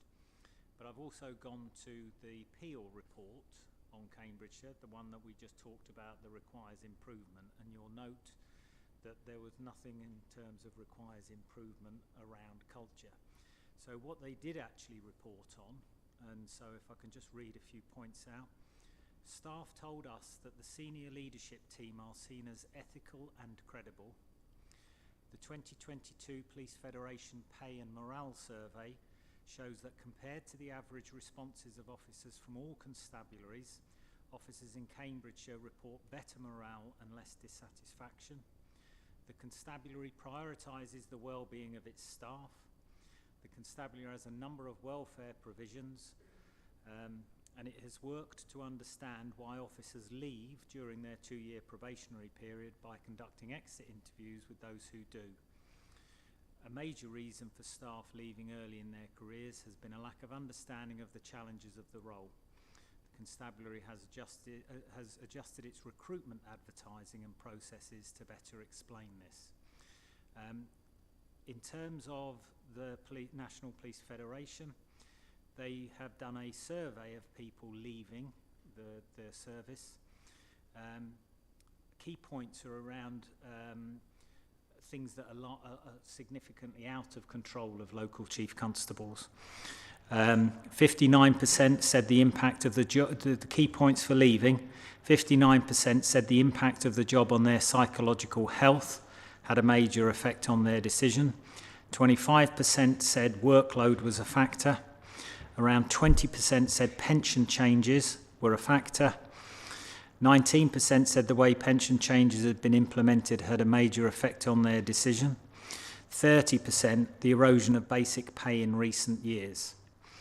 And as I say, much of that really is not something that can be addressed locally.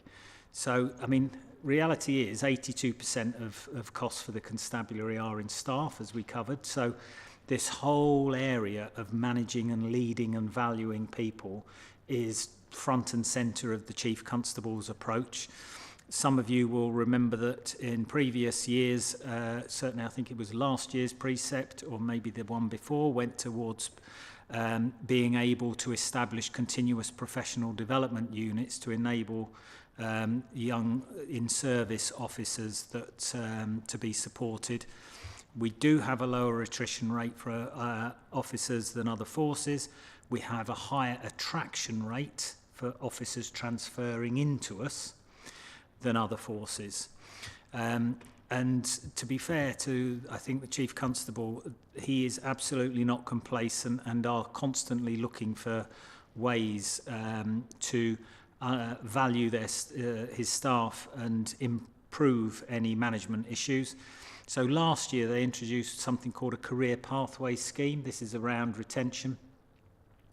And basically it's a scheme that seeks to identify people that are becoming either disaffected or itchy feet, wanting to move on from the constabulary and potentially lose that experience.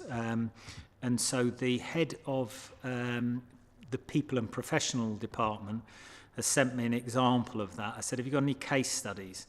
And so she sent me one that says, after 30 years public service, a member of police staff was seeking career development and began scoping around for external opportunities. Having been successful in an application for a role outside of policing, they became engaged in the Pathways policy, which is this intervention.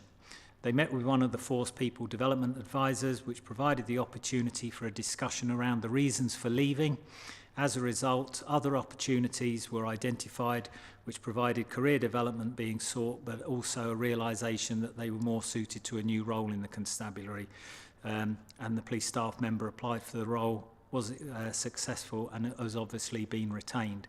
So I just thought that would be a helpful example. So the meetings we have with the constabulary and also Police Federation and Unison, this is front and centre, because the long-term position, I think, for Police UK is a worrying one, I suspect, because there has been an erosion of terms and conditions, and there has been that increase in voluntary leavers from the service. And so it is a concern across the board. So that's why the Chief Constable here has heavily invested in this whole management, supporting people and the wellbeing agenda. Thank you very much. And I'm pleased to hear that Cambridgeshire might be having different data, or our data should look different to the national average. I'm very mindful that in so many situations, in which is why I said at the very beginning that retention of staff is so important, because training and recruitment of new staff is so costly. So if we can keep our existing officers who have all the experience that we've already trained them in, and give them things that actually suit their characters and suit what they want to do and suit their aspirations, that's so much more valuable. And if we can keep them in our force, that's you know, the better thing to do. So I'm very glad to hear that. Thank you very much, Jim. Councillor Jones. I don't know if this is, thank you, Chair, I don't know if this is anecdotal or not, but you hear about the sort of magnetic pull of London. Do we lose many officers to the Met, or does it work the other way again, or to any other any of our neighbouring forces? Chair, thank you. That is a good question. We've monitored that very, very closely on account of the fact that the Metropolitan Police Service, as part of we have this national uplift, government priority, 20,000 police officers. So each police force area has its target. The Metropolitan Police Service was struggling to reach that target. And in fact, the Commissioner publicly has said that they probably won't reach it. And so they put incentives out for officers to transfer to the Metropolitan Police Service, which is a challenge if you have one constabulary or police force, you know, basically in competition with another. And historically, the Metropolitan Police has lost far more officers than it's ever had transfer in. So one has sympathy for their position, but I think it's unfortunate, and I will say this in public, it's unfortunate that policing, particularly chief constables, can't agree this amicably in relation to opportunities between recognising individuals have opportunities to transfer, but also managing policing UK. I'll stop there on that point. Coming back to your direct question, don't have the numbers in front of me. Generally speaking, the number of officers going out of Cambridgeshire and those coming in, transferee, is fairly equal. We don't see that elsewhere. Possibly more importantly, we were talking about terms and conditions. This is a matter of public record. Hertfordshire and Bedfordshire police officers are paid more than Cambridgeshire police officers because they get what is called a South East allowance. So we have police officers doing the same job, sitting in the same location on different terms and conditions. Now you would think that we would lose police officers to there, but we haven't, and I think that's down to the Chief Constable and the very positive things about our constabulary, which keeps people within the constabulary and not transferring. So, answer to your question, sort of the same going in that. We saw a few more go to the Met recently, specialist people going to the Met because of that incentive. Well, that incentive will now be going away at the end of uplift, and quite often we find those officers that do go to the Metropolitan Police soon come back again, realising the grass isn't greener. So hopefully there will be more detailed information, and I get this provided to me formally at the resource group meeting once a month. Councillor Hogg. Sorry, I just wanted to pick up on that point of differential in pay between Hertfordshire and specifically in Cambridgeshire. How does that work when you've got like the embedded team, the roads policing unit, where they are essentially not just doing the same job, but doing the same job over the same area? Are they getting paid less, or do they get an uplift because they are working? That sounds very wrong to me, I have to say. They get paid less, and that's actually not within the gift of chief constables to do anything about, because Cambridgeshire area does not get South East allowance. An allowance brought in, and one could understand because of the high cost of living in the South East of England, to retain police officers. But Cambridgeshire was not part of that. And I get it would have to stop somewhere. Norfolk and Suffolk aren't part of that. But there are some forces that don't border London that are part of that. Once again, I think this is one that the Police Federation will be talking about. I have some sympathy with the Police Federation and our police officers, particularly if you look at the south of our county, where the cost of living, quite frankly, is probably higher than many of those places in Bedfordshire or Hertfordshire, for example. So I do have some sympathy, because for me, this is about fairness. And the Chief Constable, I know, would be on that page as well and would be supportive of our local federation. But that's the reality of it, and I suppose that's what you get with specific allowance. And it stopped somewhere, and it stopped at Cambridgeshire's border. Commissioner, just going back to your discussion around ethical policing, there were two particular things that struck me from the conference talks. One was about the importance of fairness, perception of fairness, and that was one of the strongest determinants of whether somebody felt satisfied in their position and they felt they wanted to stay and that they felt part of a team, a family, if you like, that they wanted to remain in. So I think testing people's perception of fairness, which is different to some of the other tests that you were that Jim was mentioning, is worth it is worth measuring that through interview or whatever. But the other one was a bit the issue about closing ranks and protecting. So where a police officer has stepped out of line, whether other officers feel confident to report them or to deal with the situation to intervene, or whether their default would be actually it's not in my interest to do that I would actually damage my own prospects by doing that. So again, that's one of those things that's difficult but important to monitor. Chair, I totally agree, and that particularly that I think whistleblowing it plays a part of that as well. It's been explained to me, some of the complexities involved in this, and we've seen it in the HMI CFRS report. But in holding the Chief Constable to account, we expect our police officers to uphold the law, be ethical, and apply themselves to the police code of ethics. And that would include, reporting poor or bad behaviour of colleagues. That's something I know that the Chief Constable is very supportive of, and there is pretty robust processes already in place for that within Cambridgeshire Constabulary. But fairness and the ability to report quite often issues of concern, and particularly with police officers, I might say. I mean, one of the skills that you look for in a police officer is that sort of curiosity, asking those questions, and sometimes just having those suspicions. It's the reality of it. That's encouraged within the police. It's encouraged within their training.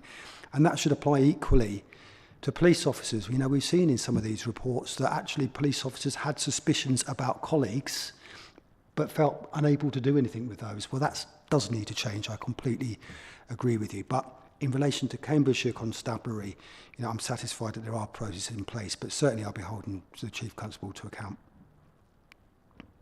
Thank you. Councillor Jones. Forgive me if I should have asked this earlier. I know, just looking at your current deliverables, one of the things I have a particular interest in is road safety, and we talk about engineering, enforcement, and education. Obviously, by the time the police are involved, then we're getting to enforcement. The crime or the thing has already been committed. Is there anything you think as a commissioner that you can do when we as councillors work with people like highways to say, look, we just haven't got the resources to, have speed guns out there. We can't do this. But, and if you like, work towards solutions where if there's an engineered solution or an education solution, I know there isn't an effort, is there anything, do you think, maybe it's too aspirational, but is it something that you could have on your radar and say if there's anything we can do to work with highways and say an engineered solution would perhaps save, police resources down the road? Chair, Councillor, that's an excellent question. Road safety is very, very dear to me. It's in the police and crime plan. 44 deaths on the roads of Cambridgeshire and Peterborough last year, and another 400 seriously injured.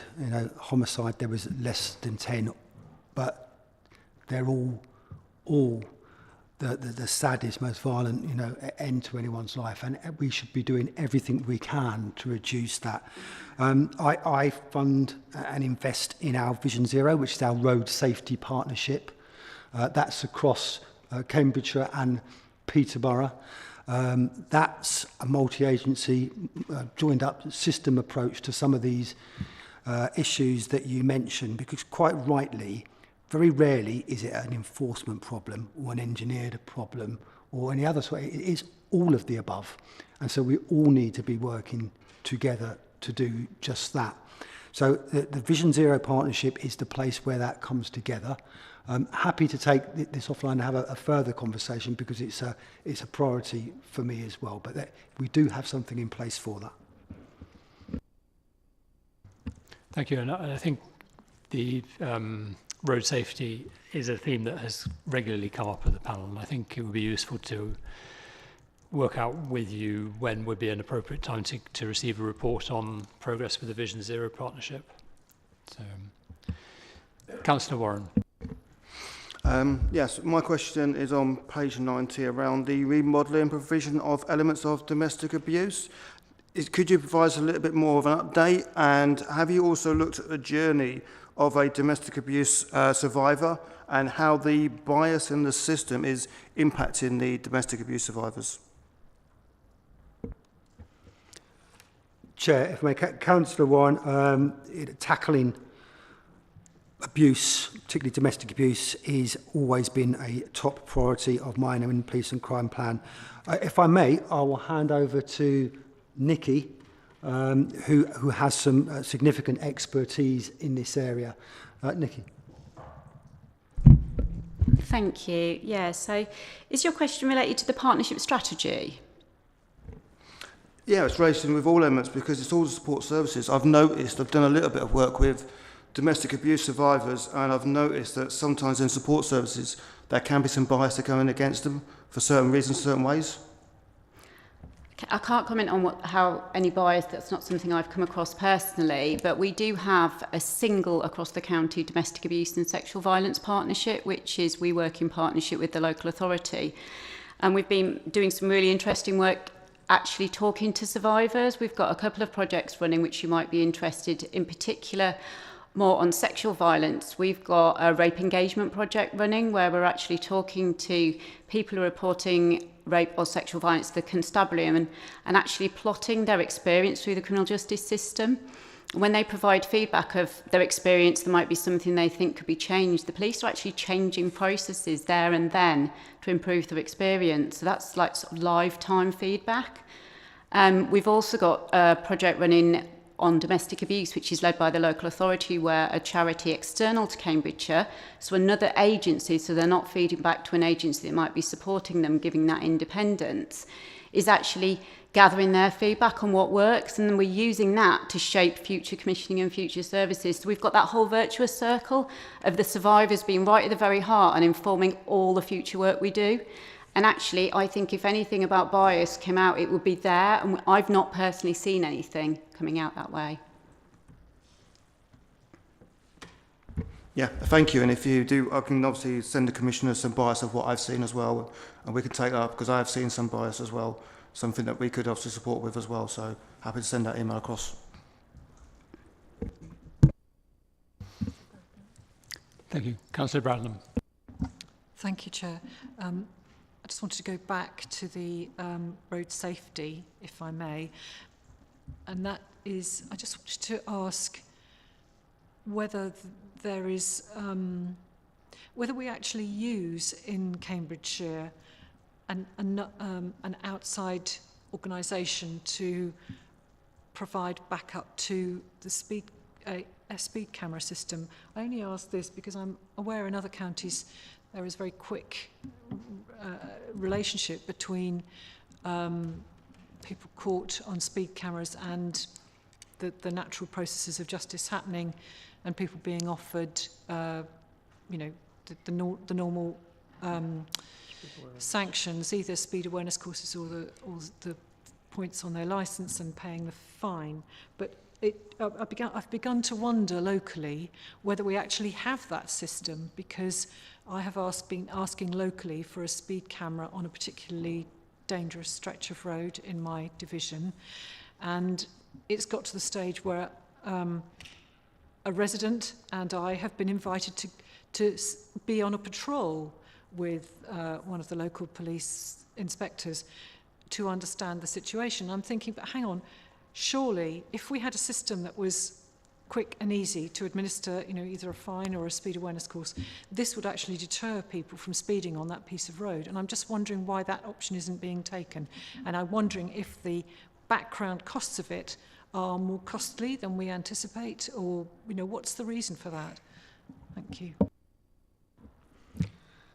Chair, Council, I understand, I think someone from my team is discussing this with you at the moment. I mean, if the question is about, you know, more cameras at high-risk areas, I know it's not quite as, sometimes it staggers me that none of this is easy, because there's legislation in place and there's different sort of priorities around it, and ownership, because you know, the police and I do not own those cameras. They're installed elsewhere. But I'll endeavour to get back to you. I know that you've been in touch with the office and see if I can come up with a solution. What I can talk about is what the constabulary are doing around enforcement, and there has been an investment. We have a specialist team of special constabulary, roads policing team, supporting our neighbourhood policing team. They've recently received some new equipment, including transport. It was, you know, one of their asks was, well, we can't get to the villages and places, so we got them some new transport. And I've been out with them personally. I was recently out with them in Coates and Eastry, and they're doing a great job. So there's that investment in that. We've also got the neighbourhood policing teams, and they will also use enforcement. But, you know, like I think you already mentioned, Councillor Jones, by the time you get to enforcement, I mean, I get that enforcing speeding, etc., is part of prevention, I get that. But prevention has got to be key here. You know, if speed cameras are preventing, you know, accidents, they're never accidents, collisions, from occurring, then they should absolutely be looked at and put in place to save lives. But it's a host of other measures as well. We talk about road engineering being one of them, technology in cars. But there's one really, really important thing, and as this is a public meeting, I will say it again. It's all well and good having speed cameras and all these things, but ultimately it's about people taking personal responsibility. I'll ask this question: if there's one thing that will drastically bring down that number of fatalities and serious injuries, it's by drivers applying to the rules and driving safely. And that's just the hard fact of life. It is the case that too many people speed on our roads or drive dangerously. And we need to make that morally unacceptable, like we made drink driving morally unacceptable. But we'll certainly continue those conversations, Councillor Badham. I'll get back to you with a proper response. Thank you. Councillor Hogg. Just on that point, I seem to remember that there was a unit or a PC that used to put out speed tracking equipment, sort of black box on the, not one of these signs that flashes up with the speed, but it's just a black box and it just collects that data. The last time I heard, the PC that was running that has now left the force. And there was, at that point, there was nobody doing it. Has that now been replaced? And are there plans, if there isn't, is there plans to do so? Because that seems to be, you know, if we can get the data to say, because sometimes people's perception of, I'm not saying that this is one of those cases, but sometimes people say the speeding is horrendous down this road. You put that logging machinery in and find out that actually it isn't as bad as they've perceived it to be. Chair, Councillor Hogg, we did have our safety reduction officer who retired from the force, but we've now recruited into that someone very able to complete that where it was left. So that person's already in post and cracking on.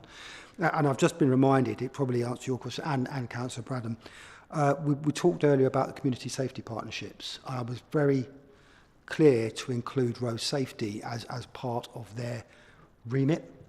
Our new casualty reduction officer is working closely with the CSPs, and I know some of my office is in touch with you, but that's exactly the sort of thing that should be taken to our community safety partnerships.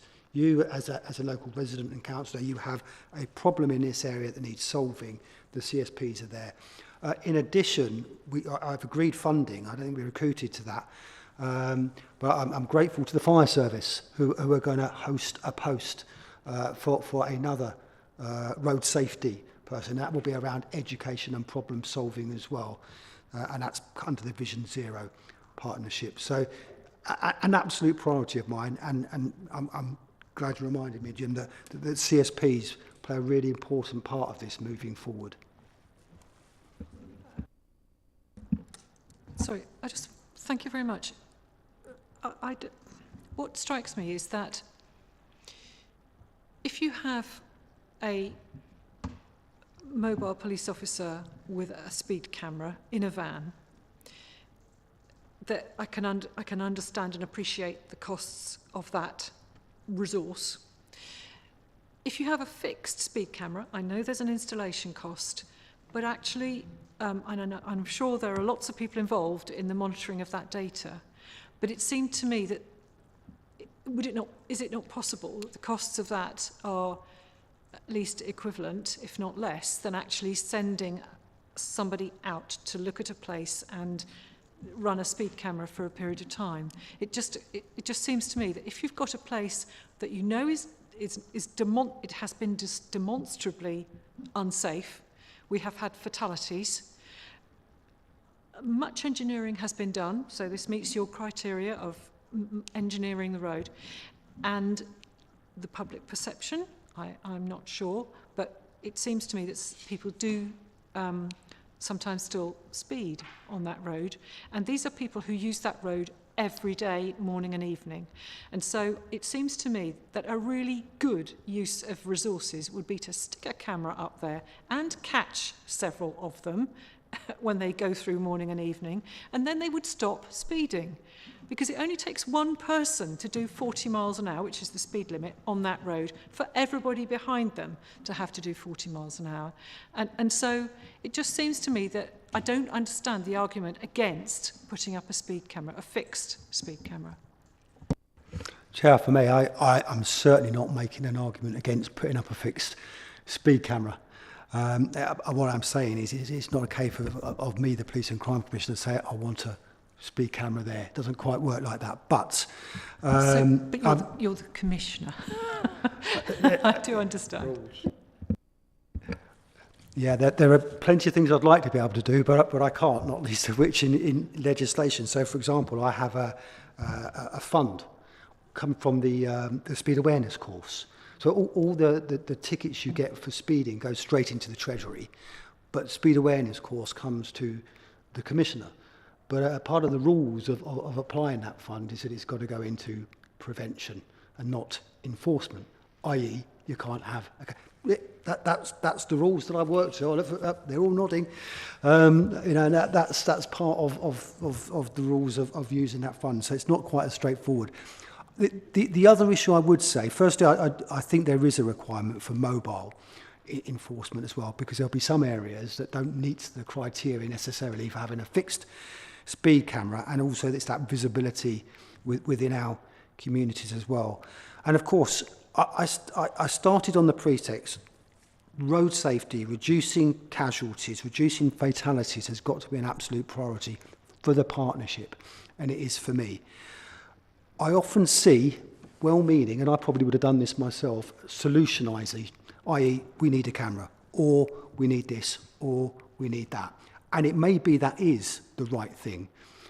But I'm not the expert here in road safety, and there are other road experts that I think we should be listening to. So rather than say what we need is a speed camera or what we need is a gate, actually what we need is someone who really knows, and that's what that Vision Zero partnership and the problem solving is all about. But you know, if a speed camera saves lives, I'm all for it.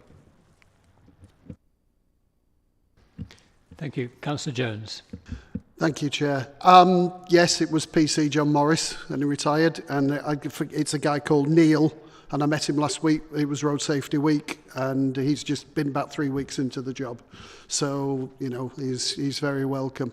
The data, just one thing on the data, you know, it captures the data over a 24-hour period, so it catches heavy traffic, light traffic, night time, and it averages out, and I've had quite a few in my ward, and, you know, this guy will be good to get hold of. So the average doesn't always tell the full picture. What I've done, I was on the 20 mile an hour task and finish group, and one of the things that we looked at certain roads within Peterborough, obviously. One was in my ward, Newark Avenue. And I was told then that if you put a speed camera up, all the costs go to the Exchequer. We bear the cost of installation, but all the revenue from it goes to the Exchequer, and we were still being charged for wet film processing. And we're a digital city. Is there anything that you can do through your office to put pressure on either the Home Sec or whoever to change that farcical situation? Chair, I will certainly take that away. I mean, I, along with other PCCs and probably Chief Constables, have made this point for a long time, that money going straight into the Treasury. Of course, the Treasury would argue when it comes back out and pays for the police. But, you know, that's... And it's not just that. Actually, there's other areas, proceeds of crime. You would have thought that, you know, proceeds of crime found by the police would go back into policing. It doesn't. It goes to the Treasury. We see some come back. But, you know, if it comes to lobbying for more money for the constabulary or for our partnership in Cambridgeshire and Peterborough to keep our communities safe, then I will always be on yours and the side of our communities. Thank you. Councillor Tierney. Yes, thank you, Chair. I just wanted to pitch a little bit into the argument about speed cameras, and I also am not making a case against speed cameras. I think they're important in a lot of places, and I've been involved over the years as a councillor in lots of slow down and safety campaigns to try and make roads safer. But one of the things I've encountered over that time are case studies and data that suggest that things are more complex than they appear. So, for instance, if a car, as was said, if a car is going slow and other car forcing the cars behind it to go slow, and they want to go faster than that, they will quite often speed up and overtake that car to get past it. And one of the most dangerous times for road accidents is when cars are overtaking, changing lanes. That's when a lot of accidents happen. So you get into this situation where you might be making the situation worse. And if you've got a lot of speed cameras along an area and local people travel the route regularly, they learn where the speed cameras are, they slow down for the speed camera, and then they speed up perhaps faster than they would before because they've got an aim in their mind of getting to a place at a certain time. Now, I'm not excusing this behaviour at all, but if you want to make roads safer, you've got to understand that it's not quite as simple as it appears. And behavioural studies will show you that sometimes trying to enforce something will end up with more danger to people. So I'm simply saying take care with the data and don't rush ahead before you understand it. Thank you. Thank you, Councillor. I mean, I haven't checked it, but I presume Cambridgeshire has a speed management strategy as the Highway Authority, and that was developed in consultation with the police, and that is what governs what the response is when an area is identified or proposed as needing intervention. Is that correct? Chair, I'll have to take that away. There's lots of things that are going on where that actually sits, whether it's with highways, but as already mentioned, it probably is highways, but you know, the police are a statutory consultee on those. Not me as a police and crime commissioner, but the constabulary is. Well, it's obviously an area of deep interest. So, as I say, I think we probably need to talk with you about when would be an appropriate time to receive a report on the work that you're doing on the Vision Zero programme strategy. Councillor Gilderdale. Thank you, Chair. I hope it's okay if I move the conversation away from highways, but I have a couple of questions on the victims and witnesses section of the report. I'm sure everyone is aware that we've had quite a high-profile tragic case in Cambridge this weekend involving young people, and it's good to see that there's this new support for young victims of crime, Embrace, that's noted. But I'd like to hear your thoughts on how young people feel, or at least in my perception, young people feel quite wary of the police or removed from the police. At the moment, there is a call out for evidence, and a lot of it is on social media, and how difficult it is for young people to engage with the police, and whether there are things that we can be doing to support victims, perpetrators, but also other social groups, because young people are so interconnected with other young people, and whether there's work that can be done through current organisations and groups that young people will have already built up trust with, to support young people, but within that kind of community, and any community that is young community that is impacted by violence or crime. I've got another question as well, if that's all right. Should I do them both, or? Should you want to respond to that one first? Thank you, Chair. There was quite a lot, I think, to not unpick, but to take away from that. So I think that the overall question was about engagement with young people. And there are two aspects to that. Obviously, the constabulary and my own engagement with young people as a police and crime commissioner. This is really important. You know, if you look at the police and crime plan, the thing for me, the key to it, is that the early intervention. And wherever I go, I talk about, you know, early intervention, you know, the savable moment, and quite often it is when people are young. And what those all have in common, at some stage they will touch the education system, a system that's already stretched in educating our young people. So as part of that higher harms board and some of the work we're doing lots of work with schools now, and the constabulary are. We recently had a meeting with a selection of head teachers from across the county, including Peterborough, you know, to look how we can progress in those interactions with young people, because a lot of the head teachers were saying that, you know, that interaction with policing in the education setting is vital around the prevention and intervention.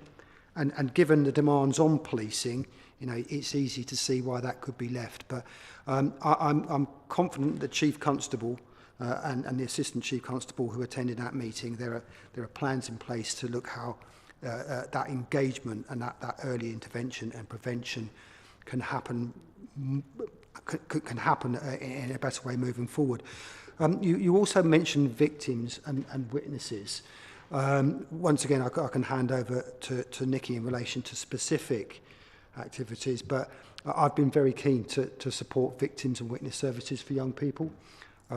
We have commissioned Embrace recently, which is specifically around some really serious historical sexual offences, etc., supporting those victims and witnesses. But Nikki, would you like to give any more detail around the victim and witness care?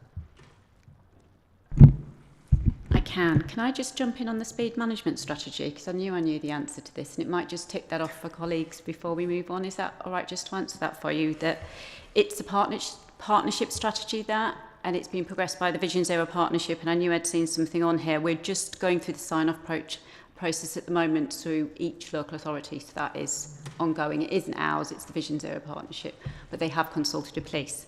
There's that one. So Embrace is our county-wide, they deliver our county-wide young people service. It's not just for victims, it's for witnesses as well. So any young people that have been affected by the incidents in Cambridge recently can contact them themselves. They don't need to go through the police. They can self-refer into Embrace to seek support. That service does operate across the whole county. And with regards to listening to young people, do you want to pick that up? Yeah. We've just got a new project starting as well. Sure, I can pick that up. Yes, we've just commissioned a Youth Voices survey to understand how young people are feeling, what would make them feel safer, how they receive messages in terms of messages from policing and other partners.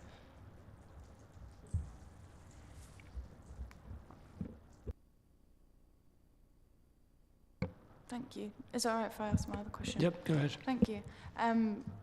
In the second bullet point on that, on 5.4, talking about community-based domestic abuse and sexual violence support, I'm just really interested in kind of, I know that community-based is quite a broad term, and something that was discussed at the domestic abuse conference last week was how different communities need very different support.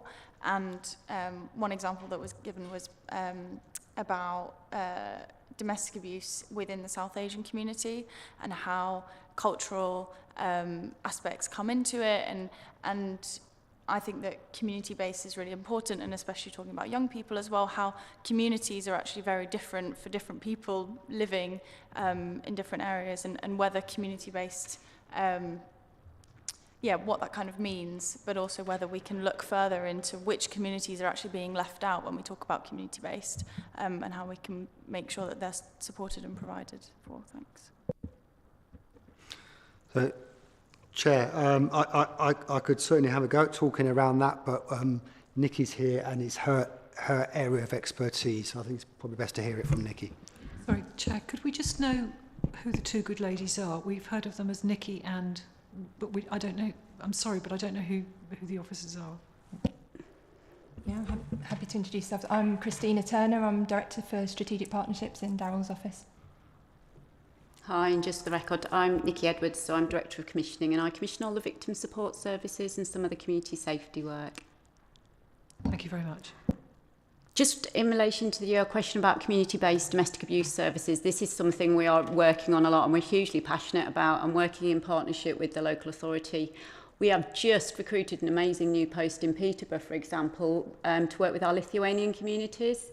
That's doing outreach work in the community, and actually I heard the same presentation you did last week at the conference, and being able to engage with communities, particularly in their first language as well, we're finding we've had some real success with. We've had 2 posts in place for a number of years supporting migrant victims of exploitation, and that's domestic abuse as well, who speak Romanian and Lithuanian, and the feedback we get from victims is hugely positive. So it's something we're trying to do more of. We've got a number of domestic abuse advocates that are focusing on engaging with seldom heard from communities. We've also got posts in our Oak Crisis doing the same as well. So it's something we're doing as much as we possibly can with the resources we've got and looking for opportunities. Earlier this year we were successful in securing just under £1 million over 3 years to bolster all our community-based services, in particular places like the Meadows in Cambridge, which is a really grassroots charity doing amazing work with domestic abuse victims. Also funding for different charities across the county, including One Voice for Travellers, so people can access support from their own communities as well. So yes, we are doing as much as we possibly can with the resources we've got. Thank you. Do we have any further questions on this report? I just wanted to ask members if, given this is a new report in a new format, do you have any thoughts as to whether this is a good format, whether you'd like to see changes to this format to make it more accessible, more readable? Councillor Bradnam? I don't know if it's partly that I'm having some difficulties with my current set of glasses, but I actually found this format really quite difficult to handle. I don't know if it's because it's justified and it's double margin justified, and that, or maybe it is in places and places not. I found the bullets a bit confusing. I don't know, it's just, I wondered if there was a more standard format that might make this easier to read. I'm not quite sure what it is about this format, but I found it quite tricky. And maybe it's because it's within a box. It's all within a boxed arrangement. I'm not quite sure what it is, but I found it quite difficult to read. That's an observation. Councillor Hogg? I mean, just, I'm not sure if it's possible or not, but maybe sort of adding like a RAG rating type thing. Are we on target? Are we ahead of target? Are we behind? That just to give a kind of direction of travel thing as a possibility. if not, then that's fine. But if you know, in terms of possibly being able to improve it a little bit, that might help. Just it's kind of that kind of, you know, are we ahead of schedule or are we behind schedule? Councillor Tierney? Yeah, I thought it was quite good. The layout's different to what we're used to, I think. It looks more like a highways report in the way it's laid out, but I find that quite accessible, so I enjoyed it. But it is different to the usual council style, so a bit jarring if you're used to seeing one particular style, I think.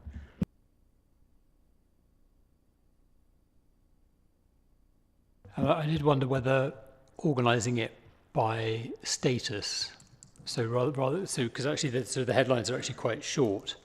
So I mean, if you bunch together all the things that are completed, and then all the things that are kind of in progress or on hold, that might make it a bit more accessible, and one could perhaps more easily drill into. But then, you know, obviously there are some of those things have multiple streams, which may be at different points. So there probably isn't a simple solution, but perhaps you know, perhaps following Councillor Bradnam's suggestion, maybe just playing around with the formatting a little bit to make it a little bit easier to read. But I think in general, you know, there's a lot in there. Perhaps too much. I don't know whether we've done a good job of picking out from that what, you know, kind of needs delving into, and whether we've missed things. But anyway, but if you have any thoughts, feed them via Jane, and we'll feed them back to the OPCC and to Jim. Okay, but otherwise, the panel happy to note this report? Okay, thank you. So we now move on to an item. Item 9, yes, the Police and Crime Commissioner's approach to commissioning grants. So, Commissioner, if you'd like to introduce this, please. Thank you, Chair. This paper highlights several significant successes when it comes to securing funding to support our work in tackling crime and keeping our communities safe. Of note is the fact that we have secured 1.78 million in funding streams for 22-23. And when we include years 2 and 3, particularly around domestic abuse and sexual violence advisors support, that totals around 2,360,000. So let me provide a bit more detail about those. I won't go through them line by line, but it won't be lost. Quite often I'm asked, particularly by journalists, around cost of offices of the Police and Crime Commission. I've always said you cannot actually compare them, and a lot of the functions in my office would have been carried out by the constabulary. But it is worth noting that the excellent work of the officers within the Office of the Police and Crime Commissioner, supported by partners across the local authorities and elsewhere, have brought in significantly more money than what actually they cost the taxpayer. And these are providing real quality services to those most in need. And if there's just one bit I'd like to pull out, it's at 4.7, this internal audit. I mean, this is a lot of money we're talking about, and as Police and Crime Commissioner, I want to be assured that it's been spent properly. We got substantial assurance. I say we, my team, got substantial assurance. Now, I'm informed when it comes to these sort of internal audits around this, that's excellent. That's as high as it gets. So that gives me some confidence that we're doing the right thing. But most importantly, all that money is going on keeping our communities safe. We're punching above our weight in securing additional funding from government. Happy to take any questions. Thank you, Commissioner. Do any members have any questions on this report?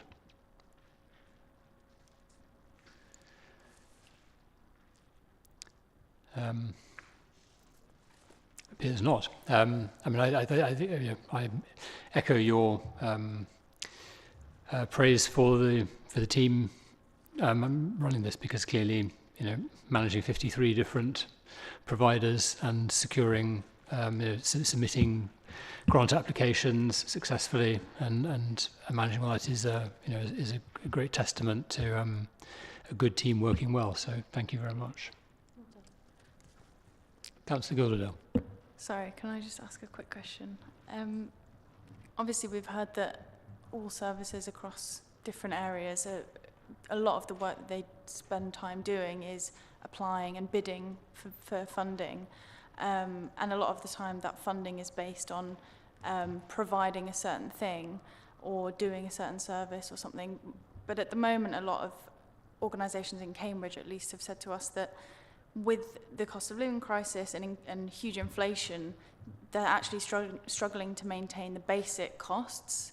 And while it's really helpful to have funds to be able to apply to for to be able to do certain things or extra work on top of that, is there any way that we can provide flexibility in funding so that we can also support services with kind of baseline running costs as well as supporting them in the extra work that they apply for funding to do, especially at the moment when everyone is really struggling and facing all sorts of issues with funding in terms of cost of living crisis? Chair, I think that there's different levels to that as a question. If we're talking about third sector and mainstream funding, we're doing that in many different areas. We're supporting, several organisations, many of which I've visited, and that is, keeping the lights on, paying staff, etc. A lot of the funds that you see detailed in this paper are quite particular and will come with conditions from be it MOJ or Home Office on how that money is spent. So obviously we've got to apply by their contractual arrangements. So there is very little wriggle room when it comes to that. And clearly with substantial insurance, we want to keep that and we want to be doing the right thing. But when it comes, I talked about a number of funds earlier, community funds, and etc. behind the CSPs. If there are charities out there struggling providing services within the police and community safety aspect, then we often have places for them to go. So there is potential, but as I say, these here that are detailed, they're all kind of ring-fenced for specific reasons.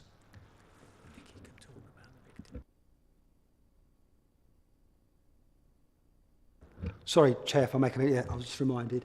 We've recently just released another fund of money which we got from the MOJ as well in relation to victim services. So those currently providing victim services within Cambridgeshire or Peterborough, they can bid into that. It's on the website, so we can. It just closed. All right, it's just closed, but it was open, and we have received bids into that as well. Councillor Hogg. I suppose the next question is, are we getting enough organisations putting in for grants that are basically providing the services that we are looking for them to provide? Or because if there's a drop-off because organisations are either falling by the wayside and there's gaps forming in what we were doing previously, or we maintaining what we want to continue to do is the point, I think really.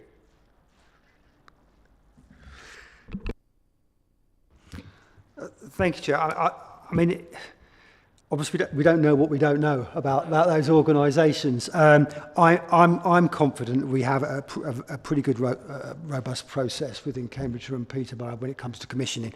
I did mention this earlier when we were talking about another paper around joint commissioning around the different agencies, and I don't think that's particularly mature, and that's something that I'm keen to work on in the next year or so with those very strategic boards. But as I say, I think from my perspective and the Commission of Grants from the Office of the Police and Crime Commissioner, I am assured that we are reaching the right people and we're getting the right services. That's what we want to hear is the point. Yep. If there was a particular gap in youth provision, for instance, what are we doing about addressing that gap? But if there's no gap that exists, then it's working is the point. the money's going to the right people to do the right things. Yeah, agreed. Councillor Tierney. Yeah, thank you, Chairman. I think we've all seen that getting this amount of additional funding in is just really good news, and you recognised it when you responded. But the Commissioner, quite rightly, said what fantastic officers I've got. They've done all the work, and we've all seen this before. A lot of us have done it before, where we've said thank you to the officers for all the hard work they've done. I think we also have to recognise that the work can't happen without strong leadership. We spend a lot of time here criticising, in a positive way, what the Commissioner's work is. So when we've got such a good result, I think I'd just like to say thank you for what you've all done, including the Commissioner, and then offer a challenge. Can we have twice as much next year, please? Thank you. Yes, I'm sure we would all be very happy to echo the thanks to the Commissioner and Chief Executive and the management team, and for all the team who are doing the work to do a fantastic job. So yes, I agree with you with that. Any other questions on this report? So we're happy to note it. Thank you. So I think that comes to the end of the agenda that we need you here for, Commissioner. So thank you very much for attending for a very long session, and I hope you felt it was worthwhile for your time and your officer's time. Thank you. Chair, thank you, and thank you to the panel for your continued support. This is it is the support part, because I know that you take that way as well, and it's working together to keep our community safe. So I value that, and thank you. And I'd also like to say thank you for, we've asked you some challenging questions today, and I wanted to thank you for taking those on board so seriously. Thank you.